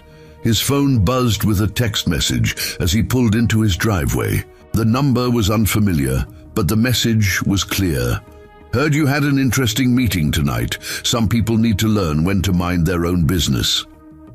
Mason stared at the message for several seconds, processing the implications. Vincent Ricci had sources of information he hadn't expected, which meant their community organization efforts weren't as secret as they had hoped. The escalation Sebastian had predicted was already beginning, and it was starting with direct intimidation of the person Vincent saw as the leader of the resistance. The front porch light was on, and Mason could see Haley through the kitchen window, working on homework at the table where they had eaten breakfast that morning. The contrast between the innocent domestic scene and the threatening text message crystallized everything he was fighting to protect. Vincent Ricci had just made his second critical mistake. The first had been threatening Esperanza's daughter. The second was threatening Mason himself, while his own daughter was visible through an unprotected window. Some lines, once crossed, changed the entire nature of a conflict. Mason Burke was about to demonstrate exactly what that meant. Mason spent the next hour implementing security measures he had hoped never to use in civilian life. He moved systematically through their small house, checking window locks and noting sight lines from the street. The basement yielded a metal lockbox he hadn't opened in 8 years, its contents a reminder of skills and experiences he had buried beneath layers of routine domestic life. Inside the box lay his discharge papers, service medals he never displayed, and a detailed operational manual he had written during his final deployment. The manual contained tactical assessments of small unit operations, community security protocols, and counter-insurgency strategies that had kept villages safe in much more dangerous environments than Dogwood Heights, Georgia. But it was the photograph, tucked beneath the documents, that made him pause. Rebecca smiled back at him from the glossy surface, her arm around 8-year-old Haley in front of the small house they had just bought. The image represented everything he had built after leaving. The military, everything Vincent Ricci was now threatening with his expanding protection racket. "Dad, are you okay down there?" Haley's voice came from the top of the basement stairs, concerned by his unusual absence from their evening routine. "Just looking for some old paperwork," Mason called back, carefully replacing everything in the lockbox except the manual. "I'll be up in a minute." The tactical manual felt foreign in his hands after 8 years of deliberately avoiding anything that reminded him of his military service. Page after page of handwritten notes detailed techniques for organizing civilian populations, establishing communication networks, and protecting communities from criminal organizations. The irony wasn't lost on him that skills developed fighting. Insurgents in Afghanistan were now necessary to protect his neighbors in small-town Georgia. Upstairs, Haley had finished her homework and was working on website designs for Marisol's restaurant project. Her concentration was complete, pencil moving across paper as she refined color schemes and navigation layouts. The domestic scene felt surreal after the evening's community meeting and Vincent's threatening text message. "How's the project coming along?" Mason asked, settling into his chair with the manual hidden beneath an automotive repair magazine.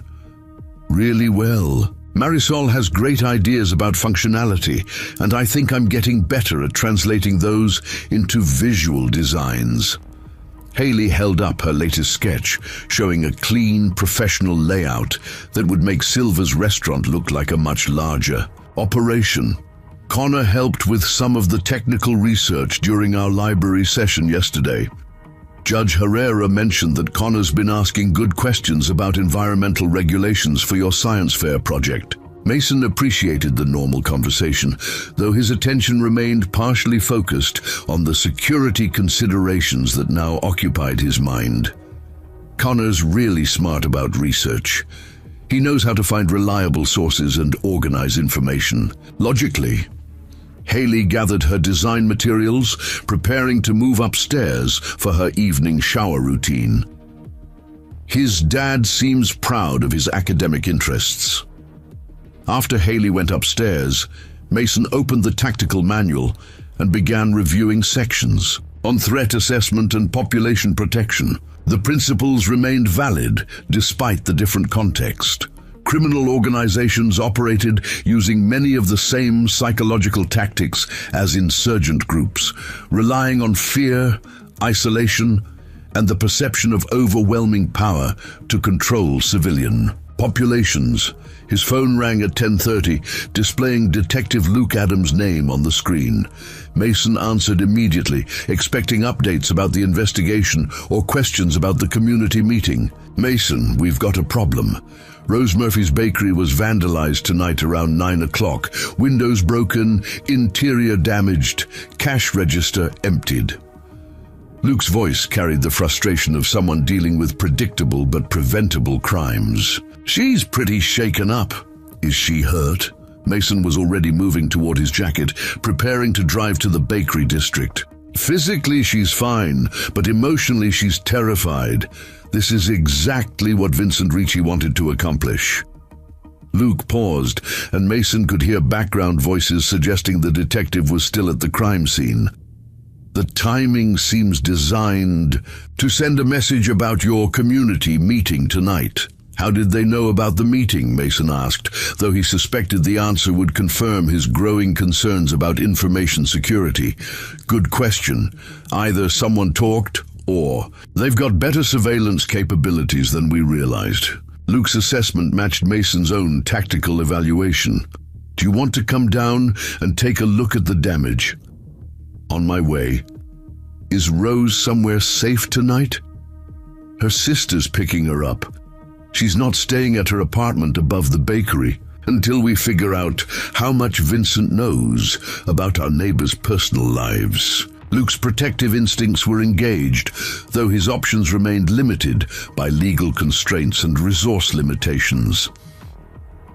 The drive to Rose Murphy's bakery took Mason through streets that looked different now that he was thinking tactically. About neighborhood security, he noted escape routes, defensive positions, and areas where surveillance could be established without detection.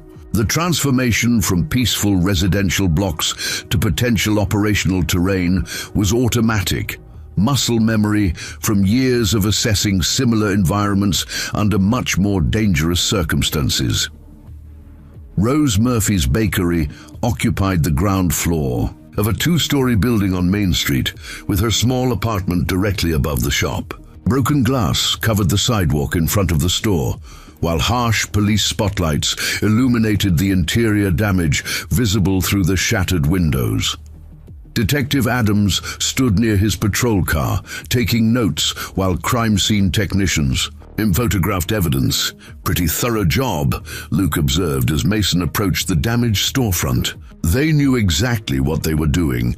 Maximum psychological impact with minimal risk of serious criminal charges. Mason studied the destruction pattern, noting details that suggested professional execution rather than random vandalism. How, long between the initial break-in and our response time, witnesses heard glass breaking around 9:15. First patrol car arrived at 9:28. They were long gone by then.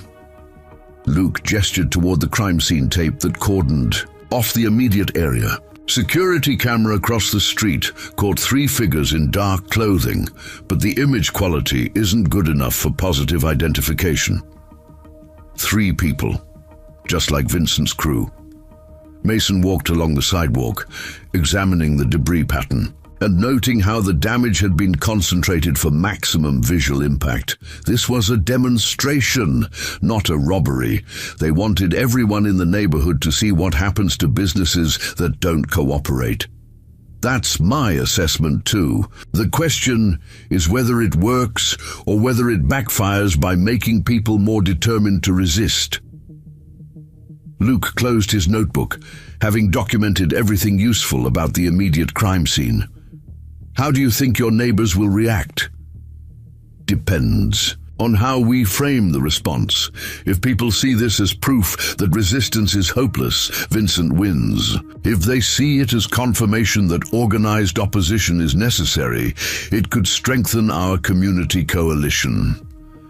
Mason was thinking out loud, drawing on his experience with psychological operations in contested territories. What kind of response are you planning? Tomorrow morning, we implement the mutual support system we discussed at the meeting. Every business owner gets at least 2 volunteers to stay with them during operating hours. Nobody handles customer interactions alone until this situation resolves. Mason pulled out his phone, scrolling through the contact list he had compiled during the evening's community meeting. That's a lot of volunteer hours. You think people will actually commit to that level of involvement? Luke's question reflected practical concerns about sustained civilian engagement in security operations. They will, if they understand that individual resistance is impossible, but collective resistance can work. Mason began composing text messages to key community leaders, activating the communication network they had established just hours earlier. The key is making sure everyone sees Rose's bakery tomorrow morning. Why would you want people to see the damage? Because it demonstrates what we're fighting against.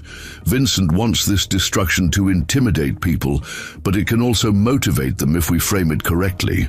Mason sent the first text message to Frank Kowalski, who had volunteered to coordinate the hardware store's participation in their mutual support network. Luke watched Mason's efficient communication process with growing interest. "You've done this kind of community organizing before, haven't you? Different context, but similar principles." Mason's response was deliberately vague, not ready to discuss his military background even with someone he trusted. "The important thing is maintaining momentum. Vincent's escalation timeline is probably accelerating now that he knows we're organized."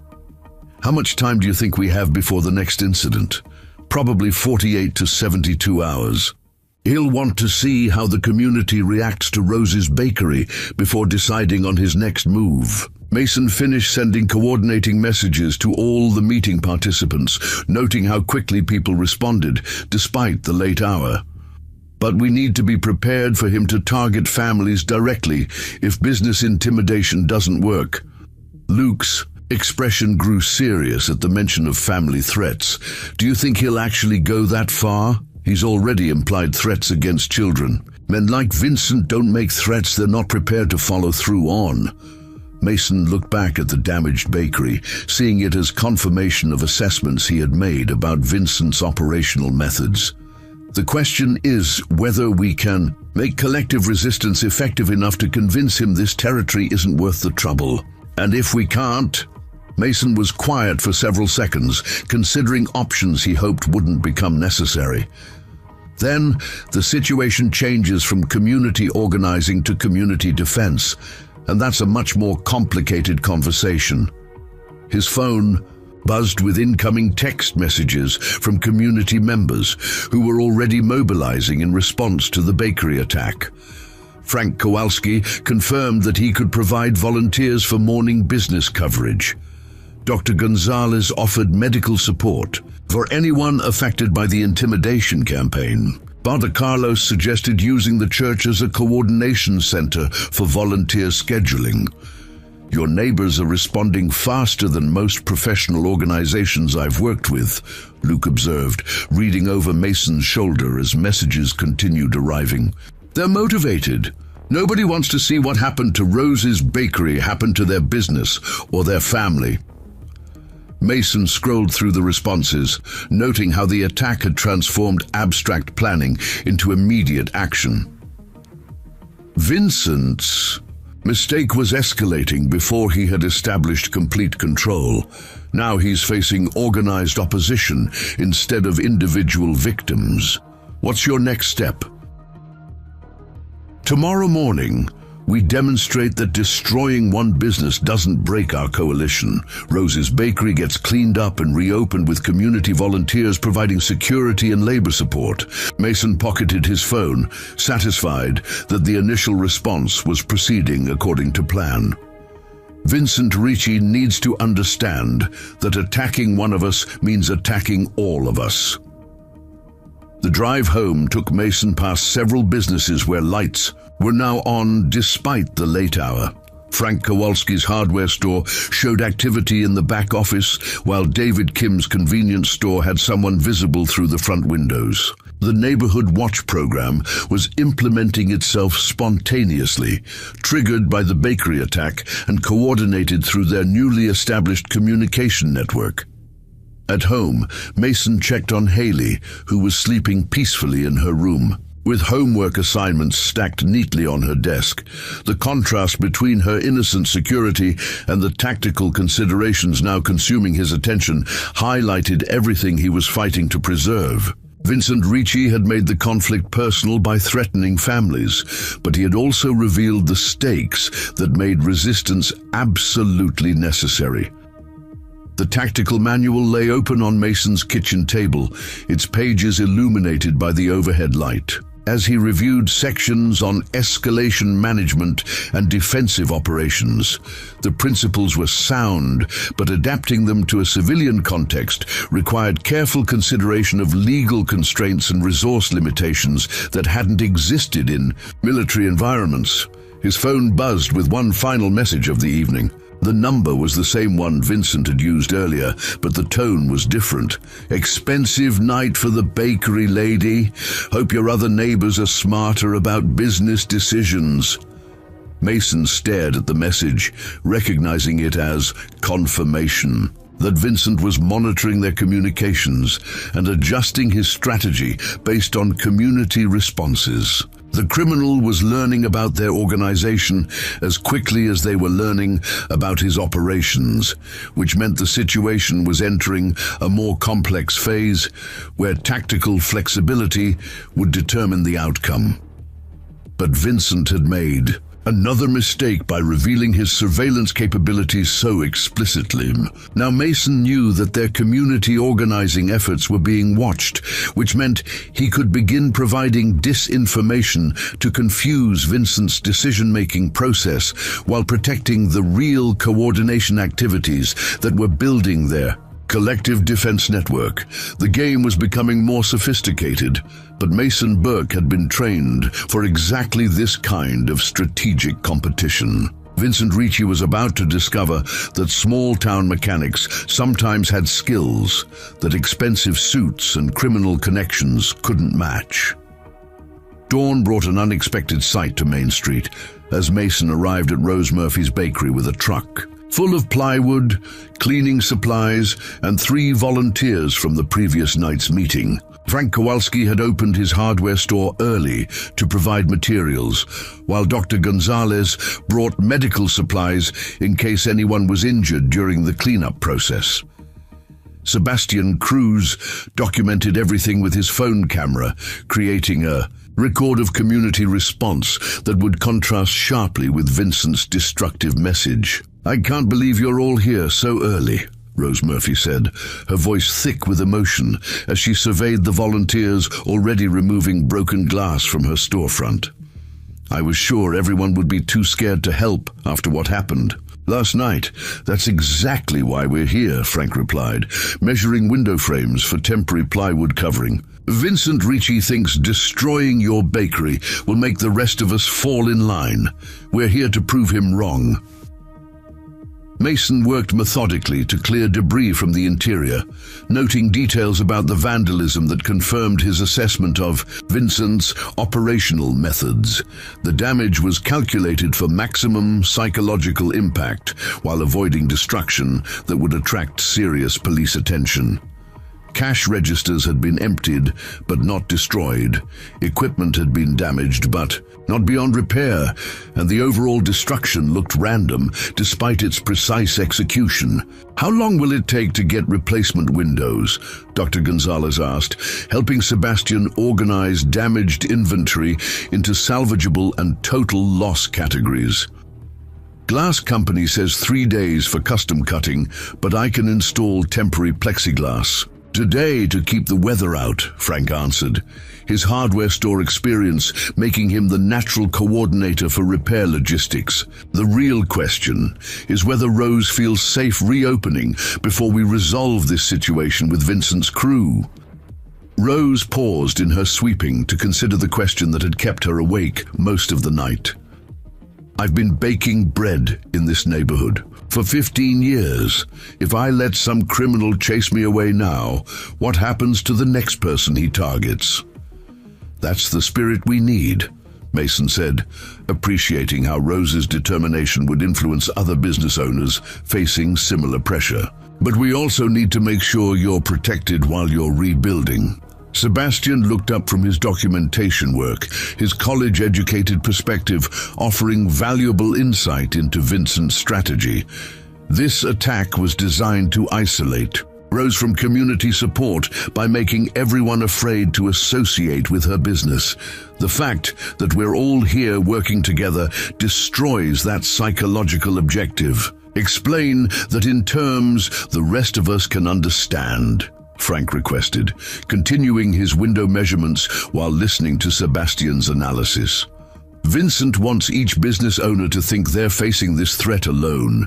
When people feel isolated, they're more likely to pay protection money rather than risk destruction." Sebastian gestured toward the volunteers working throughout the bakery. Our response proves that attacking one business brings the entire community together, which makes his intimidation strategy counterproductive. Dr. Gonzalez nodded approvingly at Sebastian's reasoning. It's similar to how immune systems work. Individual cells can be overwhelmed by infection, but coordinated response from the entire system eliminates threats effectively. Mason was impressed by how quickly his neighbors were grasping tactical concepts that had taken him years of military training to understand. The community meeting had established communication and coordination, but the bakery attack was teaching them practical lessons about collective resistance that no amount of planning could have provided. Speaking of immune systems, Dr. Gonzalez continued, I called Judge Herrera this morning to discuss legal options. He's researching precedents for restraining orders against organized harassment, and he thinks we might have grounds for civil action if we can document a pattern of criminal behavior. That's encouraging, but legal solutions take time we might not have, Mason replied, appreciating the judge's involvement while remaining focused on immediate security concerns. How's the volunteer schedule working out for business coverage? Frank consulted a handwritten chart he had created the previous night. David Kim's convenience store has volunteers from 8 to 6 today. My hardware store is covered from 9 to 5. Father Carlos is coordinating evening shifts, so nobody works alone after dark. What about the restaurant? Rose asked, her concern for Esperanza evident despite her own difficulties. Silva's has the most complex schedule because they serve meals throughout the day, Sebastian explained, checking his phone for updates from his mother.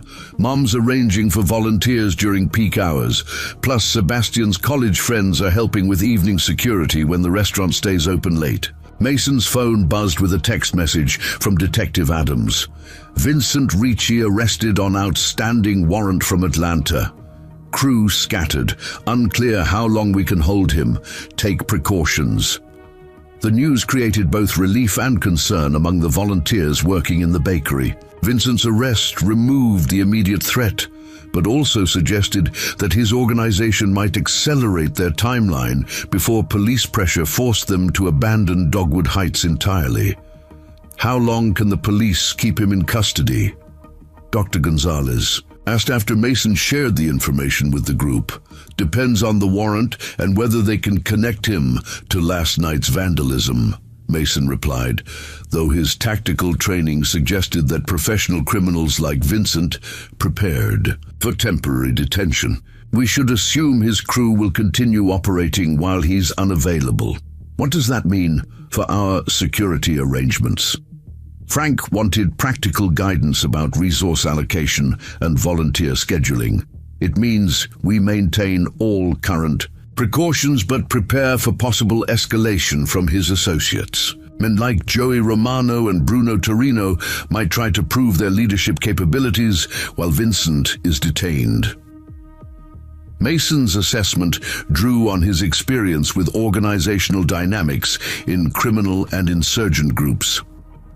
Sebastian finished photographing the damage and began uploading images to a digital documentation system he had created overnight.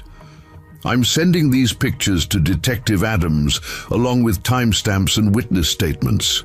If Vincent's crew strikes again while he's in custody, it establishes a pattern of organized criminal activity. Rose Murphy looked around her bakery, noting how the volunteer effort was already transforming the destruction into evidence of community resilience. You know, I'm almost grateful this happened. Not for the damage, but for showing me how many neighbors were willing to help when things got difficult. That's exactly the realization Vincent was trying to prevent, Dr. Gonzalez observed, her medical training providing insight into the psychological aspects of trauma and recovery. Criminals rely on victims feeling isolated and powerless. Community support breaks that cycle by providing both practical assistance and emotional validation. The morning's work progressed efficiently, with volunteers rotating through different tasks based on their skills and availability. Frank handled the technical aspects of window repair, while Dr. Gonzalez managed safety protocols and first aid. Preparations.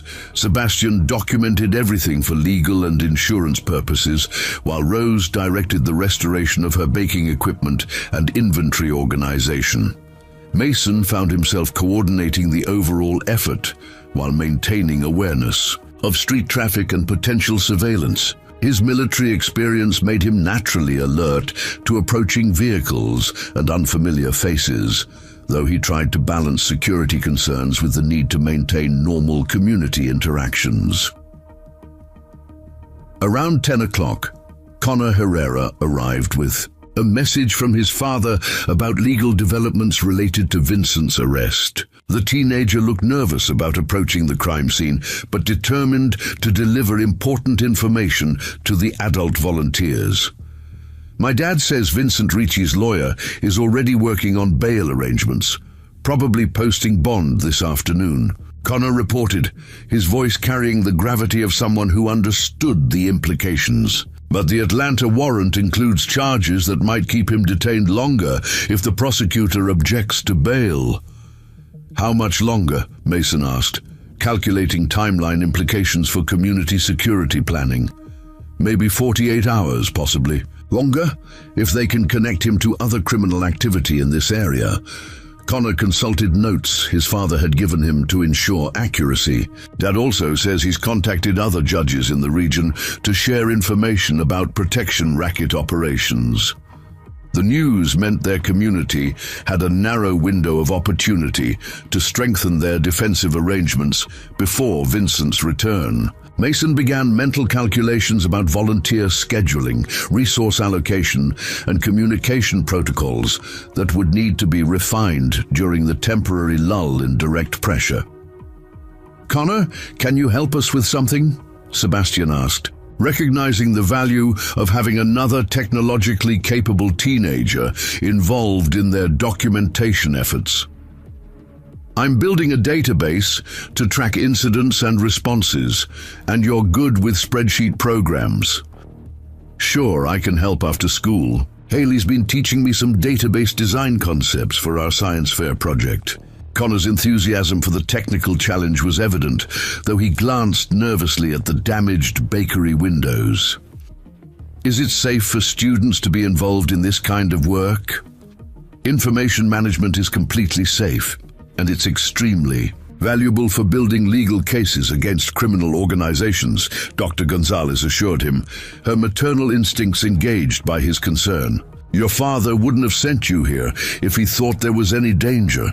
Mason appreciated how the community was naturally expanding to include younger participants who brought different skills and perspectives to their collective effort. Connor and Sebastian represented the neighborhood's future, and their involvement demonstrated that resistance to criminal pressure was becoming a multi-generational commitment.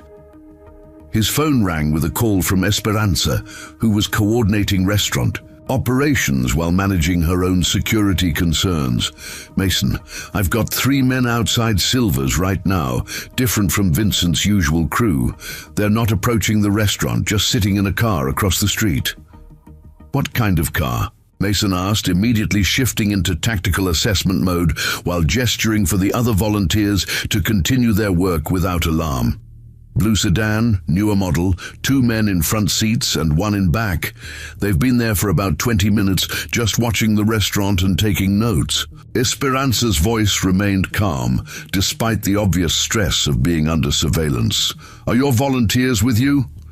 "Yes, Mrs. Patterson and Father Carlos are here helping with lunch preparation. Sebastian arrived 10 minutes ago." Esperanza paused, and Mason could hear background conversation as she consulted with her assistants. "Keep everyone inside and away from the windows. I'm heading over there now with Frank and Dr. Gonzalez." Mason was already moving toward his truck, noting how quickly the other volunteers prepared to follow his lead. "Should I call Detective Adams?" "Already dialing," Mason replied, speed dialing the detective while organizing rapid response from their volunteer network. "We'll be there in 5 minutes." The drive to Silver's restaurant took Mason through commercial blocks, where other community members were implementing their mutual support protocols. David Kim's convenience store showed 2 volunteers visible through the front windows, while other businesses displayed signs of increased activity that suggested coordinated security awareness throughout the neighborhood. As they approached Silver's, Mason could see the blue sedan Esperanza had described, parked across the street, with 3 occupants who were clearly conducting surveillance rather than waiting for restaurant service. The vehicle's positioning and the behavior of its occupants confirmed that Vincent's organization was continuing operations despite their leader's detention. "Same operational pattern, different personnel," Mason observed as Frank parked behind the restaurant where their arrival wouldn't be immediately visible to the surveillance team. "What's the plan?" Dr. Gonzalez asked, her medical training making her naturally focused on protecting civilians while gathering information about potential threats. "We document their presence, ensure Esperanza's safety, and demonstrate that community response continues regardless of who Vincent sends to intimidate us." Mason checked his phone for Detective Adams' response time while preparing to enter the restaurant through its back entrance. Sebastian met them at the back door, his expression tense but controlled.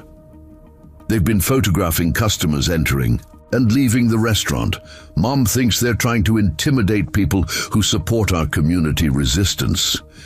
The situation represented exactly the kind of escalation Mason had predicted, with Vincent's crew adapting their tactics to maintain pressure despite their leader's temporary absence. The question now was whether the community's defensive arrangements could handle sustained intimidation while their organizational leadership was still developing.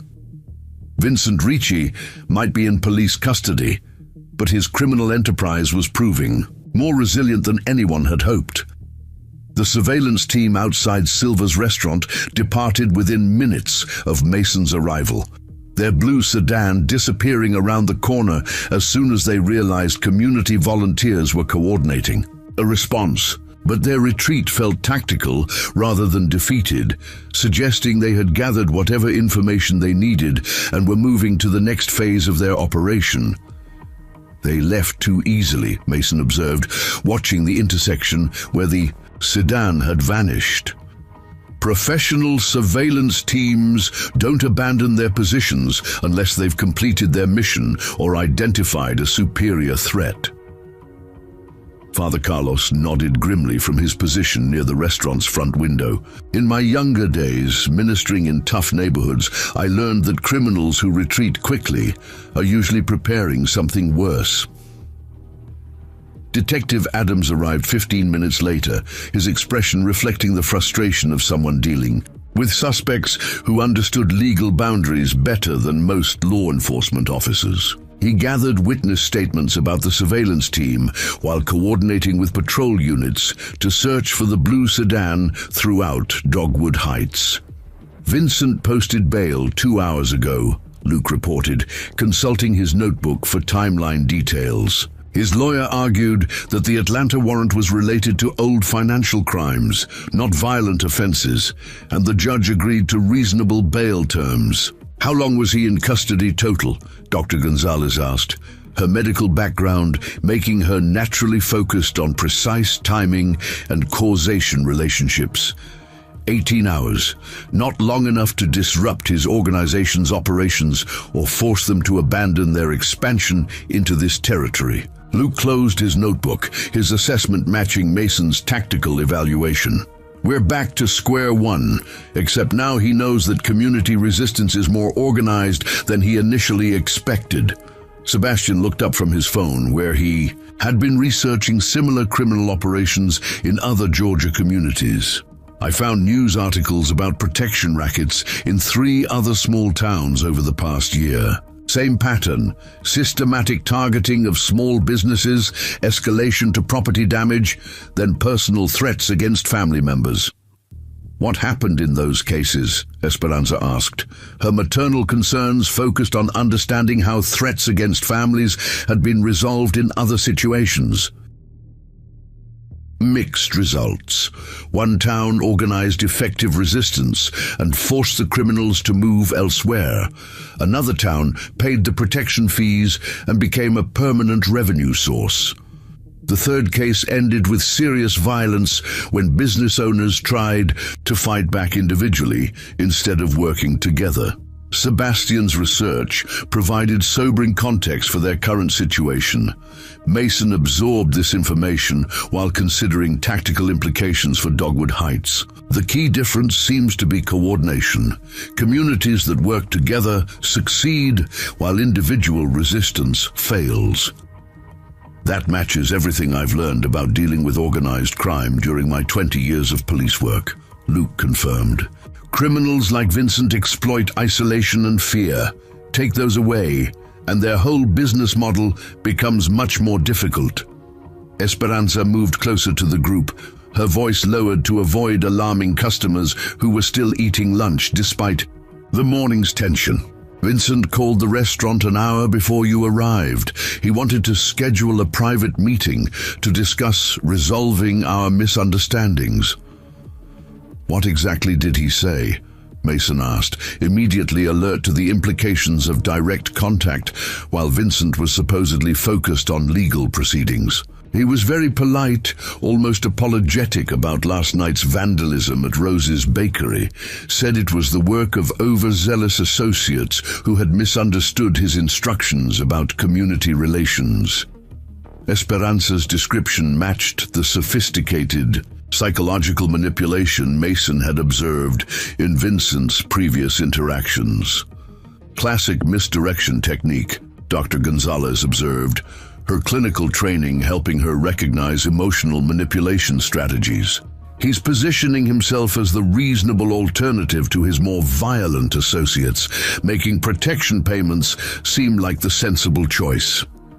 Did you agree to meet with him? Father Carlos asked, his pastoral experience with troubled individuals making him particularly concerned about manipulation tactics.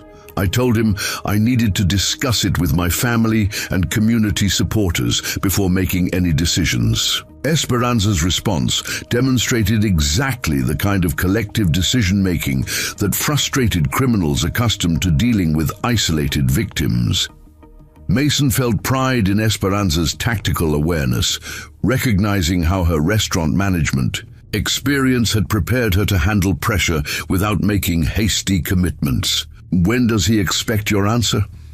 Tomorrow evening. He suggested meeting at the restaurant after closing time, just the two of us to discuss terms privately. Esperanza's discomfort with the proposed arrangement was evident in her voice and body language. Absolutely not, Sebastian said immediately, his protective instincts engaged by the obvious threat to his mother's safety. That's exactly how these criminals isolate their victims before escalating to physical intimidation. Luke nodded agreement with Sebastian's assessment. Private meetings with suspected criminals are never advisable, especially when they're facing legal pressure and might be desperate to establish control quickly. What if I wore a recording device and had backup nearby? Esperanza asked, her courage evident despite her reasonable fear about the situation. Too dangerous, Mason replied, his military experience providing clear guidance about operations involving uncontrolled civilian contact with hostile forces. Vincent's organization has already demonstrated willingness to use violence, and private meetings create opportunities for escalation that we can't predict or control. Father Carlos offered a different perspective informed by his experience. Mediating community conflicts. What if we proposed a public meeting instead? Community center, multiple witnesses, official police presence to ensure everyone's safety. Vincent would never agree to that, Dr. Gonzalez observed. His whole strategy depends on private intimidation and isolated decision-making. Exactly, Mason confirmed. Which means proposing a public meeting accomplishes our objective of refusing his terms, while demonstrating that our community response remains coordinated. Sebastian looked up from his phone, where he had been taking notes throughout the conversation. I can draft a response that proposes the public meeting format. Make it sound reasonable and community-minded while effectively rejecting his attempt to isolate Mom. The discussion was interrupted by Mason's phone ringing with a call from Connor Herrera. The teenager's voice carried unusual urgency as he reported developments at Anderson High School. Mr. Burke, something weird happened during lunch period. A man approached Haley and me near the library, asking questions about our parents' businesses and whether we felt safe walking home from school. Mason felt ice in his veins as Connor described exactly the kind of family intimidation he had been expecting since Vincent's return from custody. What did this man look like? Tall guy, maybe 35, wearing a suit but trying to act casual. He knew our names and seemed to know about the science fair project we're working on. Connor's detailed observation impressed Mason with its accuracy and completeness. Did he threaten you directly or make any specific demands? Not exactly. He just said that young people face a lot of dangers these days, and how important it is for families to make smart decisions about protecting themselves. Connor's voice reflected his understanding that the conversation had been threatening despite its superficially friendly tone. Where's Haley now? Mason asked, already preparing to leave the restaurant to ensure his daughter's immediate safety. She's in the school office calling you. Principal Green kept us both there after we reported the incident, and she's contacting all the parents whose children might have been approached. I'm on my way to pick her up. Connor, I want you to stay in the office until your father arrives to collect you. Mason was already moving toward his truck, noting how the other adults immediately prepared to adjust their activities based on this escalation. Dad's already here. He came straight from the courthouse when Principal Green called. Connor's relief was audible as he confirmed that adult protection was immediately available. The drive to Anderson High School took Mason through residential neighborhoods where he automatically noted potential surveillance positions and escape routes. Vincent's decision to approach students directly represented a significant escalation that crossed legal and moral boundaries most criminals avoided. The targeting of children suggested either desperation or confidence that community resistance could be broken through family pressure. Haley was waiting in the principal's office when Mason arrived, her composure intact, but her usual confidence clearly shaken by the unexpected encounter. Principal Rachel Green had documented the incident thoroughly and was coordinating with other schools in the district to alert them about potential approaches to students. The man knew details about your auto repair business and seemed familiar with Haley's academic interests, Principal Green reported, reviewing her notes from interviews with both students. This suggests organized intelligence gathering rather than random criminal activity. How many other students were approached? Mason asked, gathering information that would help assess the scope of Vincent's new tactics. 3 that we know of so far. All children of business owners who have been targeted by protection racket demands. Principal Green's administrative experience had prepared her to recognize patterns of criminal behavior that affected student safety. Judge Herrera appeared in the office doorway, his judicial authority evident in his bearing, despite his obvious concern for his son's welfare. I've spoken with Detective Adams about obtaining restraining orders against known associates of Vincent Ricci. The approach to students provides grounds for legal action that wasn't available when they were only targeting businesses. How quickly? Can restraining orders be implemented? Mason asked, appreciating the legal support while recognizing that court documents wouldn't provide physical protection if Vincent's crew ignored them.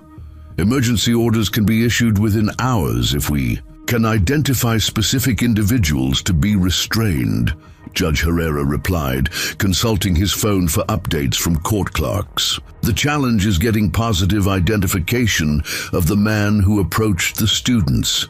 Haley spoke up for the first time since Mason's arrival, her voice steady despite the stress of the situation. I took a picture with my phone when he was talking to Connor. It's not great quality, but you can see his face clearly enough for identification purposes. Mason felt a surge of pride in his daughter's quick thinking, recognizing how her natural intelligence had provided exactly the evidence they needed to pursue legal remedies. Can you send that picture to Detective Adams immediately? Already. Done. I also sent copies to Connor and Principal Green for their records. Haley's efficient response demonstrated the same organizational skills that made her excel in academic settings. The photograph proved sufficient for Detective Adams to identify the man as Bruno Torino, one of Vincent's primary associates who had been present during the initial restaurant visit. Within 2 hours, emergency restraining orders were issued prohibiting Torino and other known crew members from approaching within 500 feet of any school property or students identified in the incident reports. But as Mason drove Haley home that afternoon, both of them understood that legal documents provided limited protection against criminals willing to violate laws for profit. Vincent Ricci's decision to target children meant the conflict had entered, a phase where community organizing and police cooperation might not be sufficient to ensure family safety. "Dad, are we going to be okay?" Haley asked as they pulled into their driveway, her question reflecting the natural fear of someone too young to fully understand criminal behavior, but old enough to recognize genuine threats. "Yes, sweetheart. We're going to be fine," Mason replied, his certainty based on capabilities Haley knew nothing about. "Some people are trying to cause problems in our neighborhood, but the community is working together to solve them. Is this why you've been having so many meetings with neighbors lately?" "Partly. Sometimes communities need to organize themselves to handle problems that are too big for individuals to solve alone." Mason's explanation was truthful while avoiding details that would increase Haley's anxiety about their situation. That evening, as Haley worked on homework in the kitchen, Mason reviewed his tactical manual with new urgency. Vincent's targeting of children had crossed a line that transformed community defense from a civic responsibility into a personal imperative. The criminals had escalated beyond business intimidation into direct threats against the families Mason had sworn to protect. The time for purely defensive measures was ending. Vincent Ricci was about to discover what happened when someone threatened the daughter of a man trained to eliminate threats to innocent civilians in the world's most dangerous. In places, the restraining orders were violated within 12 hours of being issued. Bruno Torino was spotted by neighborhood watch volunteers near the elementary school playground at 7 in the morning, photographing children as they were dropped off for the day. When patrol officers arrived to arrest him for violating the court order, he was gone, leaving behind only cigarette butts and evidence that he'd been conducting systematic surveillance of family routines. Detective Adams called Mason with updates while he was walking Haley to school along a route now carefully planned to avoid isolated areas and maintain visual contact with other families.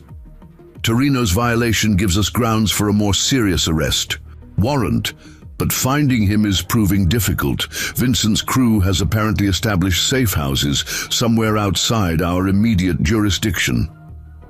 How long can they operate from external bases while maintaining pressure on local targets? Mason asked, his tactical training focused on disrupting enemy supply lines and command structures, as long as they're willing to commute to work like any other profession. These guys treat criminal operations like business enterprises, complete with operational planning and resource management. Luke's frustrated tone reflected the challenges of fighting organized crime with traditional law enforcement methods. Mason ended the call as they approached Anderson High School, where additional security measures were now visible in response to the previous day's student targeting. Extra crossing guards, volunteer parent patrols, and increased staff presence created a protective perimeter that made Mason feel marginally better about Haley's daytime safety. "This feels like overkill for 3 men in suits," Haley observed, noting the obvious security enhancements around the school grounds. "Better safe than sorry when it comes to student protection," Mason replied, appreciating how the school administration was taking threats seriously while trying not to alarm students unnecessarily. "Connor says his dad thinks these guys might leave town if they realize we're too much trouble to deal with." Haley's hopeful tone reflected the natural optimism of someone who hadn't yet learned that some problems required more aggressive solutions. "Judge, Herrera's probably right. Most criminals look for easy targets, not complicated situations that attract police attention." Mason's response was truthful as far as it went, though his military experience suggested that Vincent's operation was more sophisticated than typical opportunistic crime. The walk home from school took Mason past Heights Motor Shop, where Diego was already at work, despite having classes until 3 o'clock. The teenager had arranged a modified schedule that allowed him to help with urgent repairs while maintaining his academic commitments, and his presence provided both practical assistance and additional eyes for neighborhood security. "Mr. Burke, there's been someone asking questions about your schedule," Diego reported as Mason entered the shop. "Customer came in around noon, claiming he needed transmission work, but he spent more time asking about when you're usually here than discussing his car problems." "What did this customer look like?" Mason asked, immediately shifting into threat assessment mode while maintaining his casual demeanor. "Middle-aged guy, clean clothes but not expensive like the suits we've been seeing.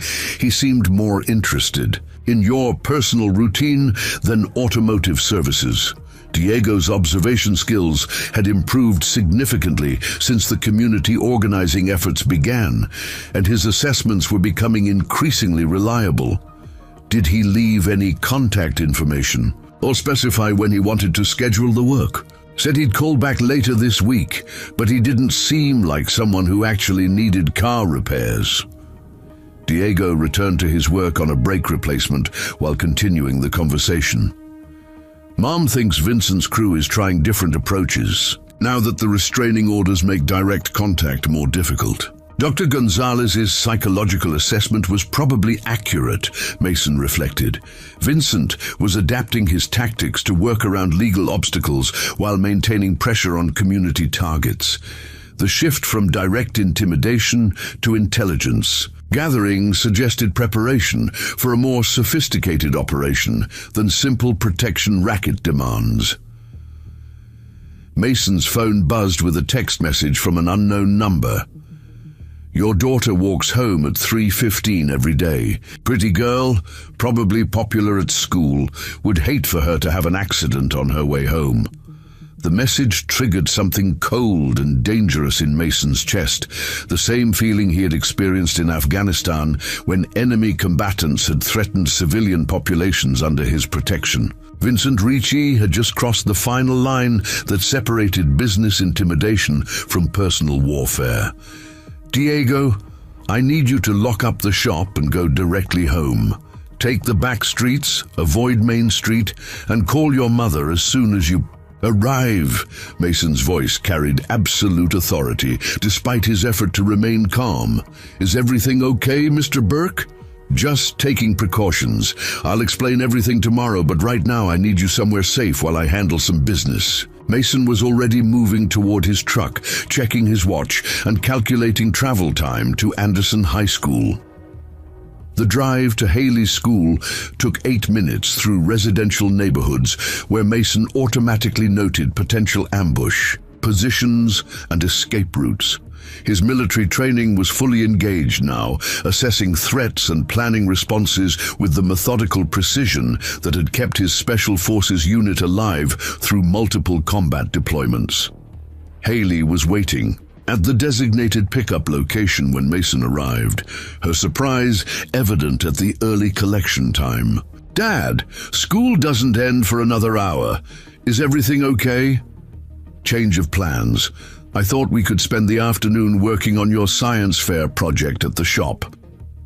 Mason's explanation was casual, while his eyes scanned surrounding areas for surveillance vehicles or individuals who seemed out of place. That sounds great, but why the sudden schedule change? Haley's intelligence made her naturally suspicious of deviations from established routines. Just wanted to make sure we had enough time to cover all the technical details you'll need for your presentation. Mason pulled away from the school, taking a circuitous route that would reveal any vehicles attempting to follow them. The conversation gave Mason time to consider his options while ensuring Haley's immediate safety. Vincent's explicit threat against his daughter had transformed the situation from community defense to personal protection, and the legal constraints that governed police response didn't apply to a father defending his child from direct threats. His phone rang with a call from Frank Kowalski, whose hardware store was visible from Main Street and provided excellent observation of vehicle traffic throughout the commercial district. "Mason, there's a black SUV parked across from Silver's restaurant with 3 men inside. They've been there for 30 minutes, and it looks like they're waiting for something. Are Esperanza and her volunteers safe inside the restaurant?" "As far as I can tell, but these guys have a different feel than Vincent's usual crew. More professional, maybe military or ex-police." Frank's assessment matched Mason's growing concern that Vincent was escalating beyond simple criminal intimidation. "Can you see license plates or get photos without being obvious about it?" "Already done. Sebastian's uploading images to our documentation system, and I've called Detective Adams." Frank's efficient response demonstrated how quickly the community had learned to coordinate their defensive activities. Mason made a decision that would have been unthinkable a week earlier. "Frank, I need you to coordinate community response for the next few hours. Make sure all businesses have volunteer coverage. Activate the phone tree if anyone spots suspicious activity, and keep detailed records of everything that happens." "Where will you be?" "Taking care of some personal business that can't wait." Mason's response was deliberately vague, not ready to explain that 8 years of civilian life were about to end because Vincent Ricci had threatened his daughter. After dropping Haley at Judge Herrera's house, where she would be safe with Connor's family until the situation resolved, Mason drove to his home and retrieved the tactical manual that contained everything he had learned about direct action operations against criminal organizations. The time for community organizing and legal remedies had ended when Vincent made explicit threats against Haley's safety. The lockbox in his basement yielded equipment he hadn't touched in 8 years: night vision devices, tactical communication, gear, and detailed maps of the surrounding region that had been part of his post-military transition planning. He had hoped never to use these resources, but Vincent Ricci's escalation had made civilian solutions insufficient for protecting his family. Mason's phone buzzed with updates from the community network that Frank was coordinating.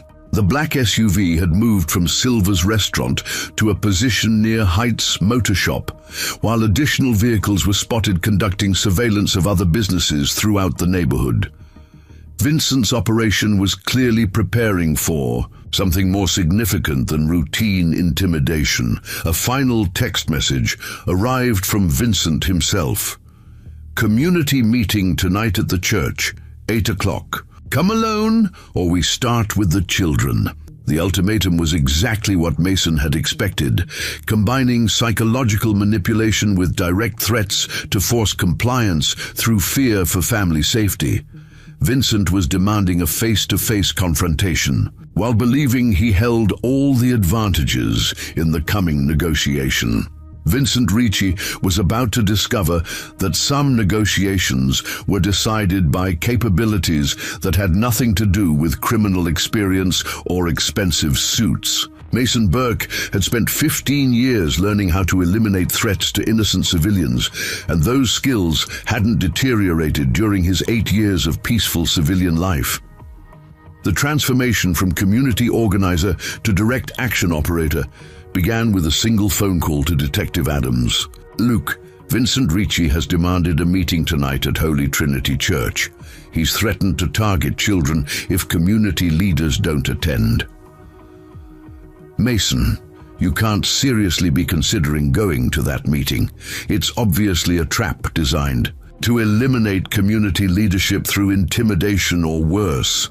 "I'm not going to the meeting," Mason replied, checking equipment that had been stored in darkness for 8 years. "But Vincent Ricci is going to be there, along with his crew and whatever additional personnel he's brought in for this operation." "What are you planning?" "I'm planning to end this situation before any children get hurt." Mason's voice carried absolute certainty despite the enormity of what he was proposing. "Vincent crossed the line when he threatened my daughter. Now he's going to learn what that means." The afternoon sun was setting over Dogwood Heights as Mason Burke prepared for the kind of mission he had hoped never to undertake on American soil. But some threats to innocent families required responses that went beyond community organizing and legal procedures. Vincent Ricci had spent his criminal career intimidating civilians who had no training in violence and no experience with tactical operations. Tonight, he would face someone who had spent 15 years perfecting the art of eliminating threats to innocent people in the world's most dangerous places. The quiet mechanic who fixed cars with patience and skill was about to remind Vincent Ricci why some veterans chose peaceful civilian lives, not because they were incapable of violence, but because they understood exactly how devastating that violence could be when properly applied. The operation began at 6:30 that evening, 90 minutes before Vincent's scheduled meeting time.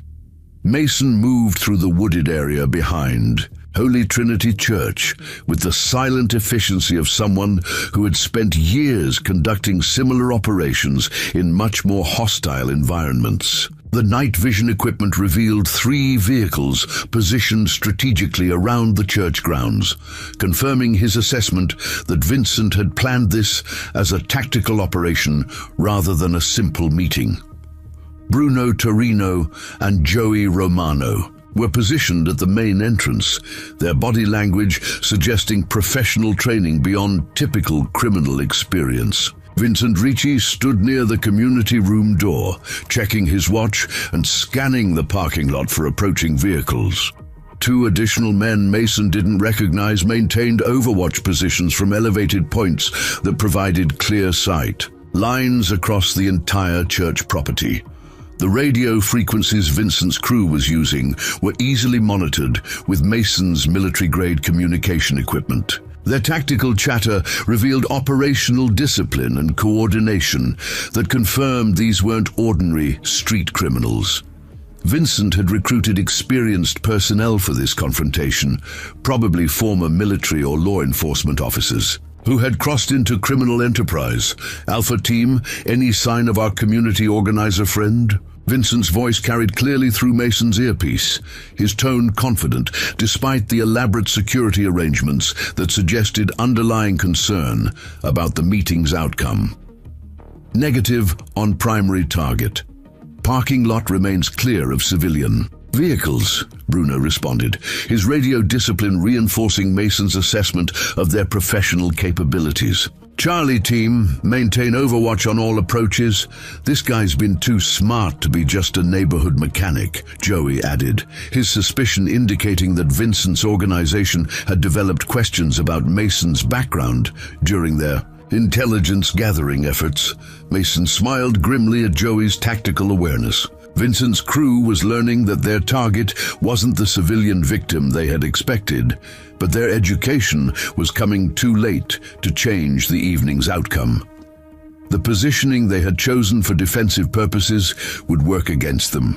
Once Mason transitioned from reconnaissance to direct action, at 7:15, Detective Adams' patrol car pulled into the church parking lot as planned. Luke stepped out of his vehicle, making no attempt at concealment, while he approached the main entrance where Bruno and Joey waited with obvious tension. The police presence was part of Mason's operational plan, providing legal witness to Vincent's criminal activities while creating distraction that would mask Mason's movement into optimal position. Evening, gentlemen. I understand there's supposed to be a community meeting here tonight, Luke announced, his casual tone belying the seriousness of the situation. Private meeting, detective. Community business that doesn't require police involvement, Vincent replied, stepping forward to establish his authority while maintaining the pretense of legal activity.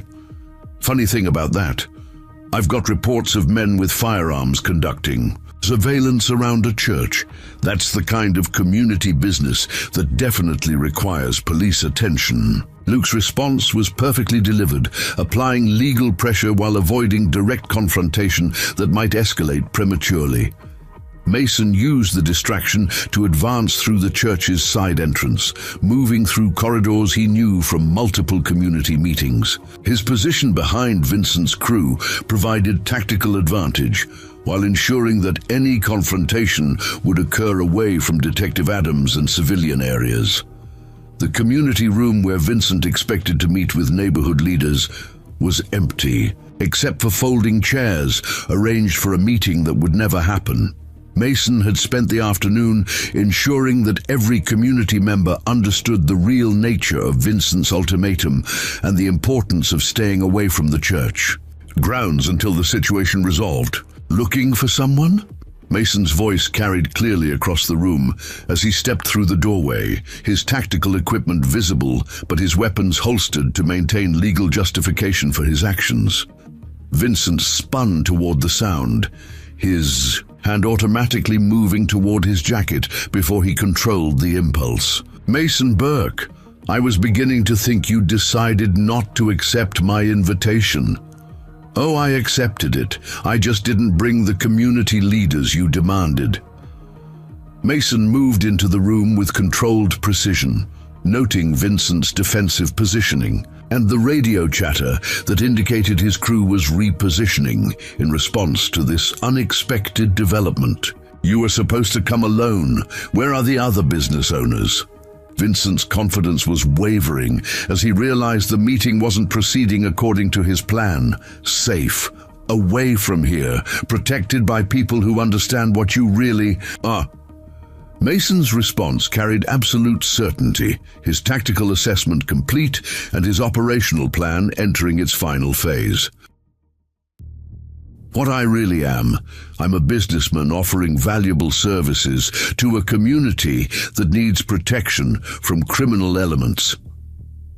Vincent's attempt to maintain his cover story sounded hollow in the empty room where his elaborate security arrangements contradicted every claim about peaceful intentions. You're a criminal who made the mistake of threatening my daughter. Mason's voice dropped to the conversational tone he had used during interrogations of high-value targets in classified operations. That was a tactical error that's going to cost you everything. Vincent's radio crackled with urgent transmissions from his crew. Boss, we've got movement in the woods. Multiple contacts approaching from different vectors. Mason smiled at the panic developing in Vincent's operational command. What his crew was detecting wasn't multiple attackers, but carefully positioned community volunteers who had learned tactical coordination during their weeks of resistance organization. Frank Kowalski, Dr. Gonzalez, Sebastian Cruz, and a dozen others were implementing the advanced neighborhood watch protocols Mason had taught them, creating the appearance of superior numbers while maintaining safe distances from actual confrontation. You brought backup, Vincent observed, his tactical situation assessment recognizing that he was outnumbered and potentially surrounded. I brought community. The same community you've been terrorizing for weeks, except now they understand that coordination defeats individual intimidation. Mason's explanation was educational, helping Vincent understand how his own escalation had created the conditions for his defeat. This doesn't have to end badly. We can reach reasonable terms that work for everyone. Vincent's negotiation attempt revealed desperation beneath his professional facade. You threatened children, my daughter specifically. Reasonable terms ended when you crossed that line. Mason's response carried the finality of someone who had made tactical decisions about acceptable casualties in much more complex operational environments.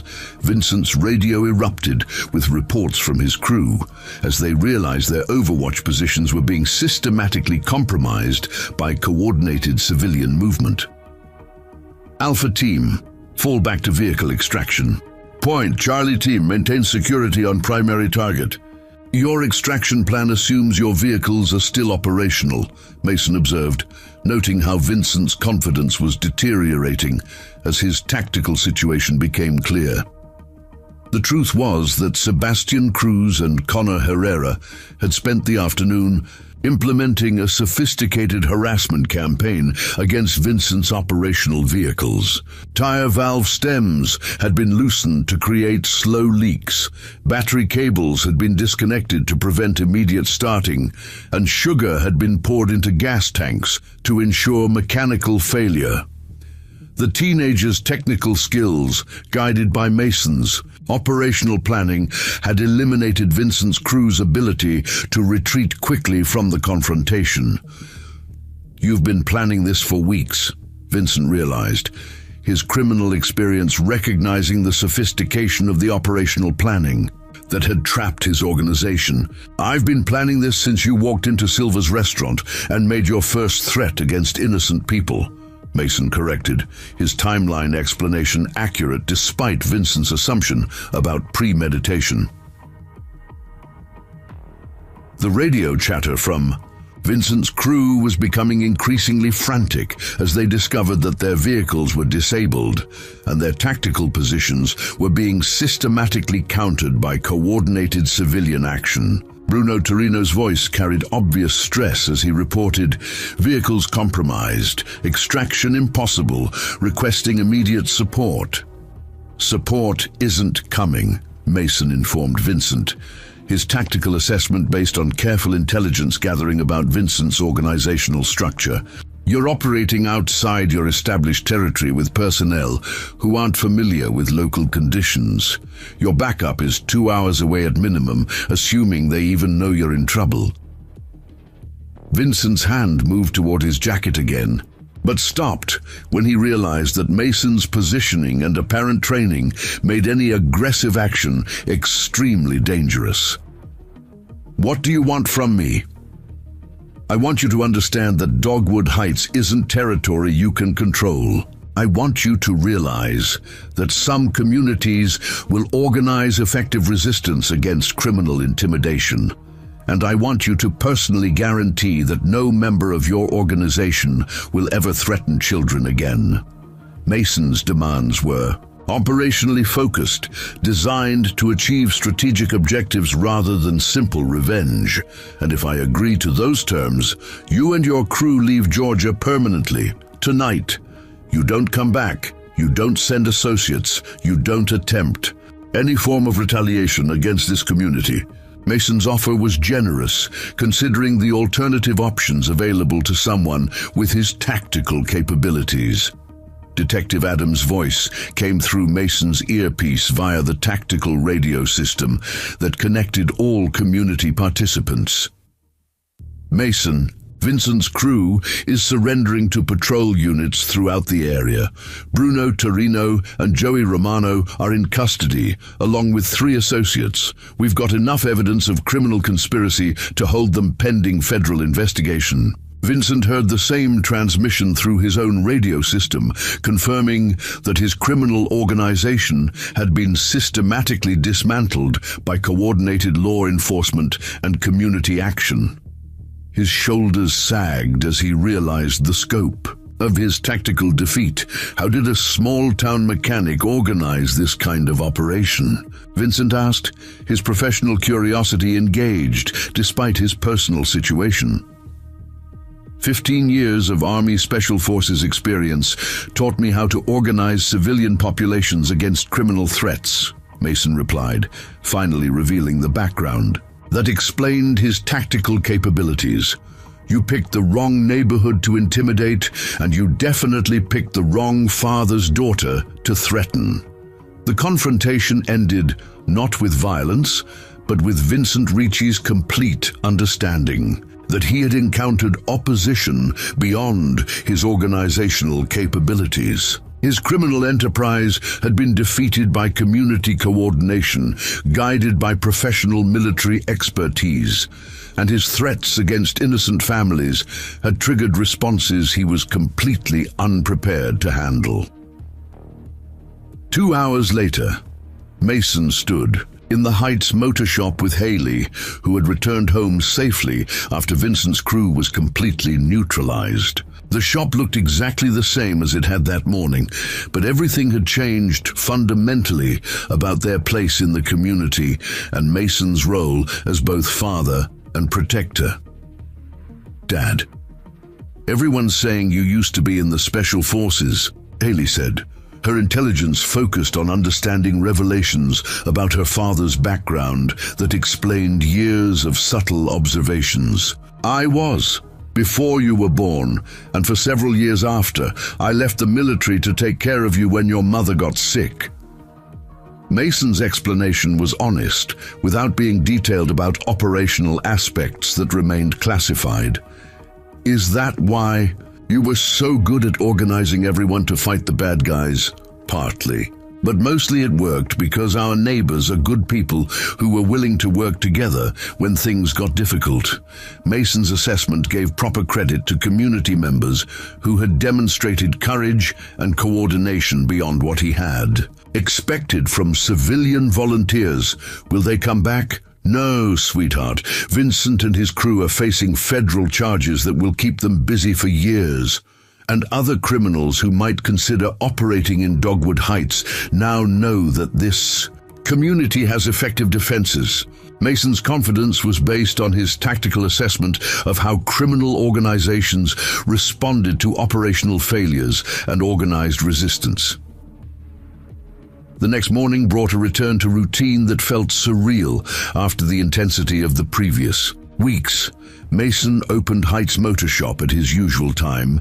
Diego arrived for his before-school shift, and Mrs. Patterson brought her Honda for its monthly maintenance check. The community had returned to normal activities, but with an underlying confidence and coordination that hadn't existed before Vincent Ricci's failed intimidation campaign.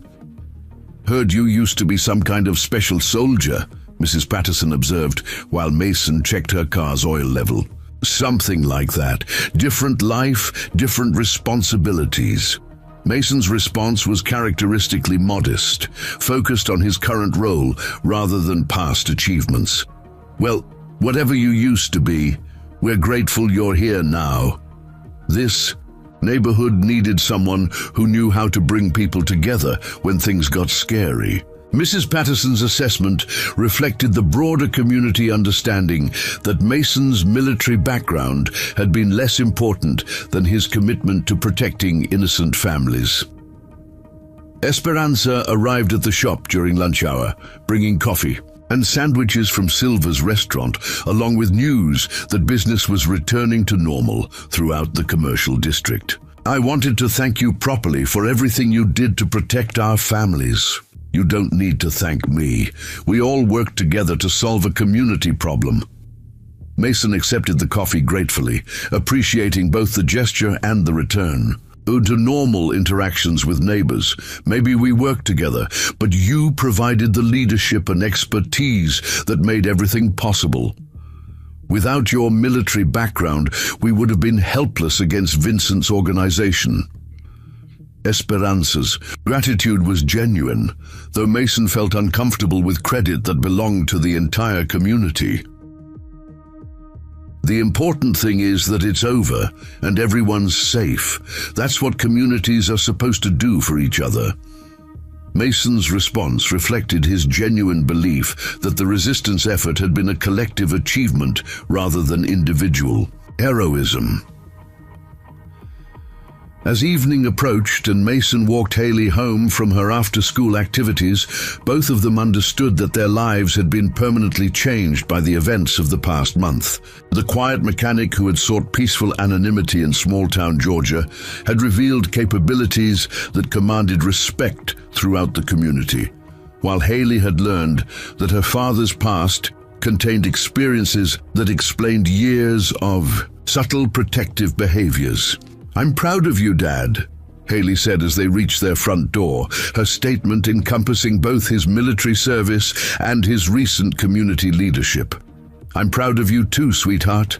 You handled everything with courage and intelligence, just like your mother would have." Mason's response connected their current situation to the family legacy that had motivated his protective actions throughout the crisis. Dogwood Heights had returned to the peace and security that had attracted Mason Burke 8 years earlier. But now that peace was based on demonstrated strength and community unity, rather than simple isolation from criminal threats. Vincent Ricci's failed intimidation campaign had inadvertently created exactly the kind of neighborhood Mason had hoped to find when he chose civilian life over military service. The quiet mechanic who fixed cars with patience and skill had proven that some veterans chose peaceful lives not because they were incapable of protecting innocent people, but because they understood exactly how devastating violence could be when applied with professional precision against those who threatened families and communities. Mason Burke had found his place in Dogwood Heights, and Dogwood Heights had found its protector. The end. Up next, 2 more incredible stories are waiting for you right on your screen. If you enjoyed this one, you won't want to miss this. Just click to watch, and don't forget to subscribe. It would mean a lot.